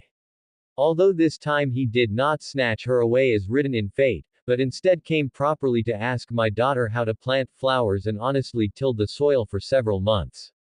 His methods were proper, and his attitude was quite sincere. But regardless, he still spirited my daughter away. She sighed again as she spoke, her fingers unconsciously fiddling with the wheat ears in the rattan basket. But what can I do? Every time Persephone returns to see me, she nags in my ear for days. Hades is actually very gentle, he just doesn't know how to talk. He tilled the soil for a long time before he dared to come see me. With her pestering, what can I, as a mother, say? My daughter truly likes him, so I can only support her. However, she tilted her head and looked at Lin Lai, a flash of mischievous amusement in her warm eyes. You are you, he is he. What could be wrong with playing matchmaker for them? You are so adorable, how could I bear to blame you? You know it was my idea. Lin Lai remembered what he had said to Hades in the underworld garden, and his ears suddenly felt a bit hot.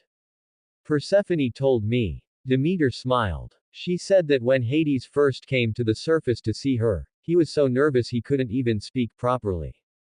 It was clear someone had given him tips. Her gaze landed on Lin Lai, a deep gentleness in her eyes. I know you have done many things along this journey. Hera has mentioned you to me, Athena has mentioned you to me, and Persephone goes without saying, she nags for a good while every time she returns. You are a very special child, and I like you very much. Lin Lai lowered his head, not knowing what to say. Hippolyta stood behind him, the corners of her mouth curving into a very faint arc. She rarely saw Lin Lai rendered speechless by praise. Demeter picked up the rattan basket and was about to head deeper into the wheat fields when Hippolyta suddenly took a step forward. Lady Demeter, I have a request. Demeter turned around, her gaze lingering for a moment on the bow on Hippolyta's shoulder and the short sword at her waist, then she smiled gently. Daughter of Ares, speak. Hippolyta took a deep breath and then said solemnly, could you teach me some farming techniques? Although the Amazons have fishing and hunting, we have never had stable agricultural output. If I learn these techniques and take them back to teach my people, perhaps the Amazons won't have to rely solely on hunting and raiding to make a living in the future. Demeter tilted her head, a trace of surprise flashing in her warm eyes, followed by more curiosity. An Amazon who lives by combat wants to learn how to farm. That is a very interesting idea. She did not answer immediately but scrutinized Hippolyta, seemingly confirming if the daughter of the god of war was serious. Then she discovered there was no hesitation in Hippolyta's eyes, it was the look of someone who truly wanted to change, someone who had genuinely thought about the future of the Amazons. Very well. Demeter said, a soft, warm curve appearing on her lips. Of course, no problem. Although you are the daughter of Ares, my divine realm will always welcome anyone who is willing to plant food with their feet on the ground and work diligently. No matter whose daughter you are, as long as you are willing to bend down and touch the soil, the earth will respond to you. I am very pleased, truly, very pleased. A daughter of the god of war willing to learn to use a hoe instead of a spear to obtain food, this in itself is a remarkable thing. Hippolyta bowed her head solemnly. Thank you. Demeter picked up the rattan basket and walked toward the depths of the wheat fields. After a few steps, she turned back, her warm eyes lingering on Lin Lai for a moment. Your song, the one from just now. Does it have a name? This homeland, Lin Lai said. This, as in, this place, homeland, as in, hometown. Demeter softly repeated the name, then smiled. This homeland. Although it is not here, it is also here. A good name. I will write it down, it has been a long time since anyone sang in my wheat fields. After Demeter left, the wheat field returned to the tranquility of the afternoon. The wind blew from the folds of the distant mountains, carrying the sound of drooping wheat ears and the sweet fragrance of ripe figs. Before leaving, she said she needed to prepare for the Earth's exemption ritual and told them to enjoy exploring the divine realm. Lin Lai was still standing on the ridge of the field, holding the wheat ear in his hand, watching the direction where Demeter had disappeared. Hippolyta stood beside him, her long red hair fluttering slightly in the wind. What shall we do next? Walk around. Lin Lai gently placed the wheat ear back on the ridge. It's rare to visit the goddess of agriculture's divine realm. We can't just stand here the whole time. Besides, Lady Demeter told us to get some rest. They walked slowly along the ridges between the wheat fields. Togo had long since run off, chasing a few butterflies in and out of the wheat field, his tail held high. Occasionally, he would dart out from the waves of wheat to shout at them, "There's an especially fat rabbit over here," before diving into another wheat field and disappearing. Hippolyta did not walk quickly. Her gaze remained fixed on the wheat fields on both sides and the orchard in the distance, as if she were recording something with her eyes. The Amazon territory had no wheat fields, no orchards, and no such gentle rivers. There were only dense forests, reefs, and the ceaseless sea breeze. "This place is completely different from the Amazon," she said, her voice filled with emotion. "How so? The Amazon couldn't grow wheat like this." She bent down and reached out to touch a wheat ear by the roadside with a gentle motion. "Our food sources are fishing, hunting, and gathering. After men are captured, some are assigned to do manual labor, but no one farms. No one has ever taught us how to farm. So you want to learn?" "Yes. If I can learn these techniques and take them back to teach my people, perhaps they won't have to rely solely on hunting and raiding to survive. You told me before, rules can be changed, but not behind closed doors. Now I want to see how the outside world does things." Hippolyta gently put the wheat ear back, straightened up, and looked at Lin Lai. "Do you think I can learn it?" "Yes," Lin Lai said with a firm tone. "You can even beat me halfway. Learning to farm will definitely be no problem." "I beat you halfway." Hippolyta raised an eyebrow. "I lost that match. That's why I said you won halfway. You were very strong in hand-to-hand combat. We tied in mounted archery, and I only won in the end because I used a cheat." "What does using a cheat mean?" "It means borrowing Apollo's blessing," Lin Lai said, finding an explanation she could understand. Hippolyta stared at him for a while, the corners of her mouth curling slightly. "Let's have another match next time. The kind without blessings.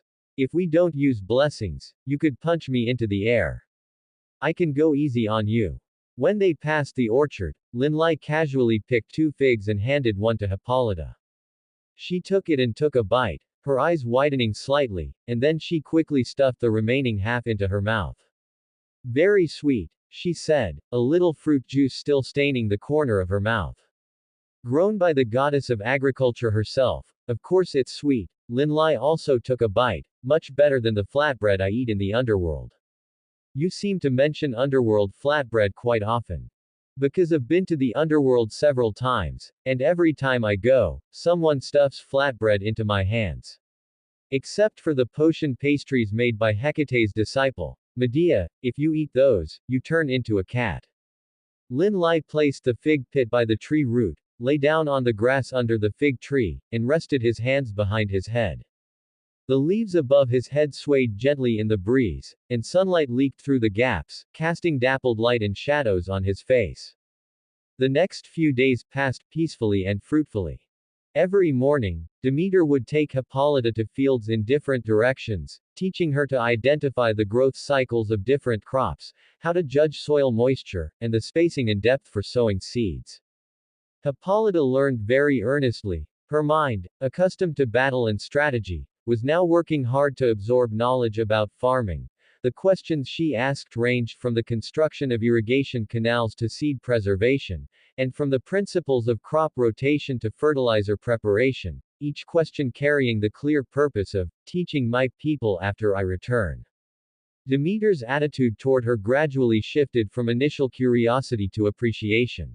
Lin Lai, meanwhile, followed the farmers of the divine realm into the fields. He didn't have Hippolyta's intense purpose for learning, but farm work was not foreign to him. When he used to herd sheep on the hillside, the old shepherd would occasionally ask him to help harvest wheat. He bent his waist in the wheat field to pick wheat ears, pinching off the stalks one by one, his movements not fast but steady.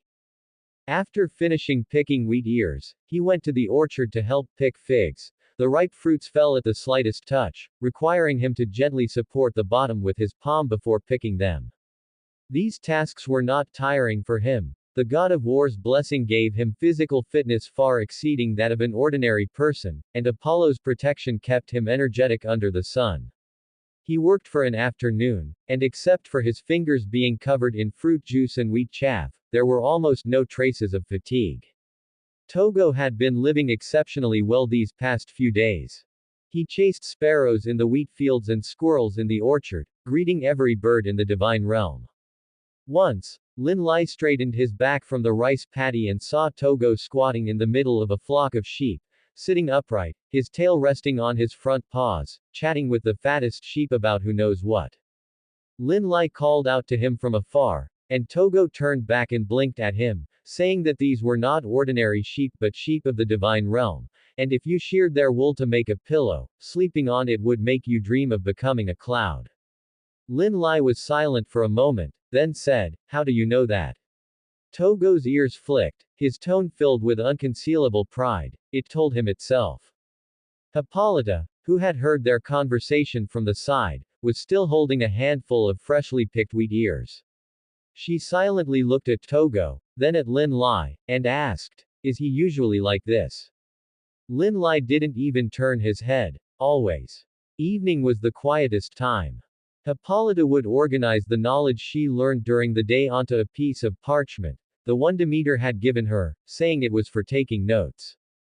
Lin Lai would sit on the ridge, holding his harp and strumming a few chords, occasionally humming a newly thought of melody, letting the narrative poem record it automatically. Sometimes Togo would lie beside them, a wheat stalk in his mouth, his tail sweeping across the grass lazily, his ice blue eyes squinted into two curved arcs. One evening a few days later, Demeter called Lin Lai to the edge of the wheat field. "You've worked hard these past few days. More than half of the figs in the orchard have been harvested, and quite a lot of wheat ears have been picked from the fields. Hippolyta learned very quickly, and so did you. Rest well tonight. Tomorrow morning, right here by this wheat field, I will hold the Earth's exemption ritual for you." She smiled, a faint light flashing in her warm eyes. "My daughter chose you, so I have chosen you too. Sleep early, tomorrow will be very special." The ritual for Earth's exemption was not complicated. Demeter had Lin Lai stand in the clearing in the center of the wheat field. The surrounding wheat had been carefully harvested, revealing a circular patch of brown soil. On the surface of the soil were drawn extremely fine, faint lines, like the veins of tree roots, extending from the center outwards, all the way into the depths of the entire wheat field. Hippolyta stood on the ridge of the field with her arms crossed. Togo lay beside her, his ice blue eyes watching Lin Lai in the center of the field quietly. "Close your eyes and just stand there," Demeter said. She then placed her hands on the soil and began to chant. The sound was low and slow, pulsing like the heartbeat of the earth. Every syllable seemed to be squeezed out from deep within the soil, carrying the ancient scent of peat and roots. The surrounding wheat field began to tremble gently. The root patterns drawn on the soil lit up one by one, and a faint, pale green halo flowed along the lines, as if countless tiny streams were converging from all directions toward the soles of his feet. Then came warmth. It surged up from the soles of his feet, spreading upwards along his bones. He felt his magic circuits being recalibrated, connected, by that power. His heartbeat was gradually synchronizing with a certain extremely slow, massive pulse deep within the earth, like two originally independent notes finding their place in the same chord. Then, everything returned to calm. Demeter withdrew her hands, the light of the root patterns slowly dissipated, and the trembling of the surrounding wheat field stopped. She stood up, brushed the dirt from her knees, and reached out to pull Lin Lai up from the ground. "It's finished," she said, her tone as relaxed as if she had just completed a routine day of farm work. "Earth's exemption is now within you." Lin Lai subconsciously sensed the changes within him. As long as his feet were planted on the earth, he would receive a continuous supply of magic, and his magic recovery speed was extremely fast. At the same time, his defense and durability were greatly enhanced. Standing on the earth meant being invincible. He was shocked by this effect. Combined with the god of war's ever-growing valor and Apollo's noon amplification, it almost formed a complete combat system. Thank you, Lady Demeter. You're welcome, Demeter said, picking up her wicker basket. Her warm eyes looked at Lin Lai. Where do you plan to go next? I haven't really thought about it, Lin Lai thought for a moment. Following my usual habit, I'll just take it one step at a time. How about going to the hunting festival? The celebration for goddess Artemis is held near Culloden every year, and if I calculate the days, it's almost time. The hunting festival. Lin Lai looked at Hippolyta. Hippolyta thought for a moment and nodded. The birthday celebration for goddess Artemis, a grand gathering for all hunters. I heard about it when I was in the Amazon. Every year at this time, hunters come from all directions to participate, competing in archery, horsemanship, and tracking skills. Calculating the days, it is indeed almost here. Then we'll go there. Since I haven't decided on the next stop anyway, I might as well go and join in the fun. Lin Lai climbed onto Togo's back, and Hippolyta slung her bow over her shoulder, walking beside him naturally. They bowed to Demeter and walked along the ridges between the wheat fields toward the exit of the divine realm. Golden waves of wheat swayed gently on both sides of them. Togo's tail was held high, and he had a stalk of wheat he had just picked up from the ridge in his mouth. Demeter stood by the edge of the wheat field, watching their retreating figures grow smaller and smaller, until Togo's white silhouette disappeared at the end of the orchard. Then, she gently set down the wicker basket and looked up at the sky. Those of you peeping from the sky, her voice remained gentle, but her tone carried a hint of unrefusable composure, would you care to come down and meet me?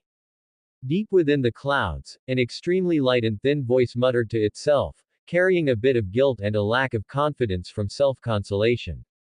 No way, right. Goddess of Agriculture's authority shouldn't be able to detect me.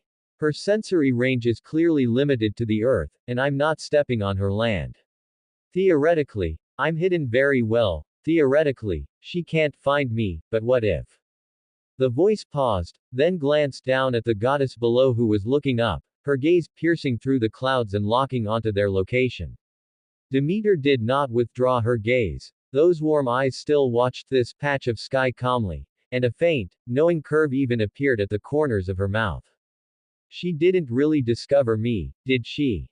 She's bluffing, right? Right. No, I can't go down. I'm not ready yet. How do I explain my existence? And what if she asks about those diffusions? The voice was still struggling, speaking faster and faster. Just at this moment of hesitation, a silver figure leapt nimbly from the depths of the clouds. Goddess Artemis stepped on the clouds, her long silver hair fluttering slightly in the wind. There was a hint of unwilling but lazy to conceal amusement on her face after being exposed. Oh my, I've been found. I told you that hiding here would get us spotted sooner or later. It's all Athena's fault for insisting on dragging me here to peek.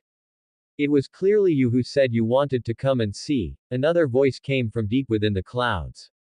The goddess of wisdom, Athena, walked out from the clouds unhurriedly. Her long purple hair fluttered gently in the wind, a composed smile on her lips. I was just passing by. I came to see how Lin Lai would react after receiving Earth's exemption. He didn't notice until several months after he received the god of war's blessing last time. You too, Demeter stood by the edge of the wheat field, her eyes slightly curved. There was no blame in those warm eyes, only a bit of helplessness and more amusement. It really is you too. Come down and have some wheat tea, this year's pomegranates are also very sweet. Goddess Artemis jumped down lightly from the clouds and landed by the edge of the wheat field, her long silver hair standing out against the golden wheat waves.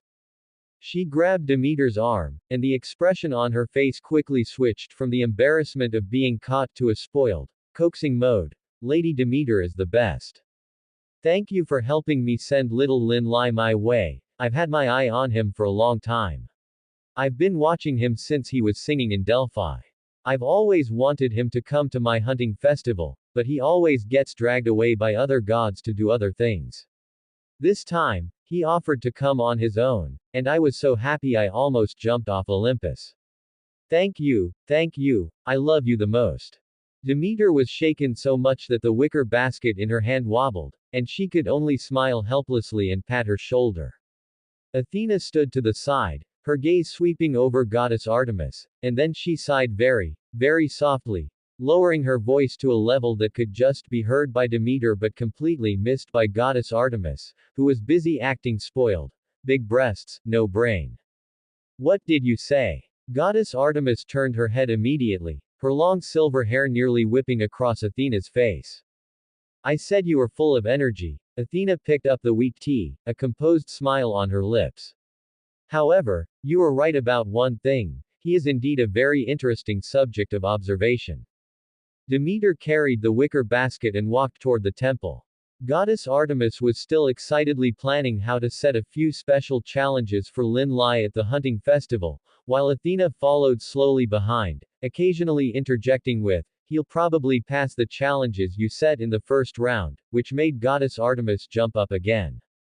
The three goddesses walked side by side through the golden wheat field, the afternoon sun stretching their shadows long. The extremely light and thin voice hiding deep in the clouds finally breathed a sigh of relief, muttered, good thing I wasn't discovered, and then shrank back into the clouds, continuing to watch the earth in silence. That's the end of part 4. Part 5 is coming soon. Thanks for watching. Please subscribe and support our channel for more stories.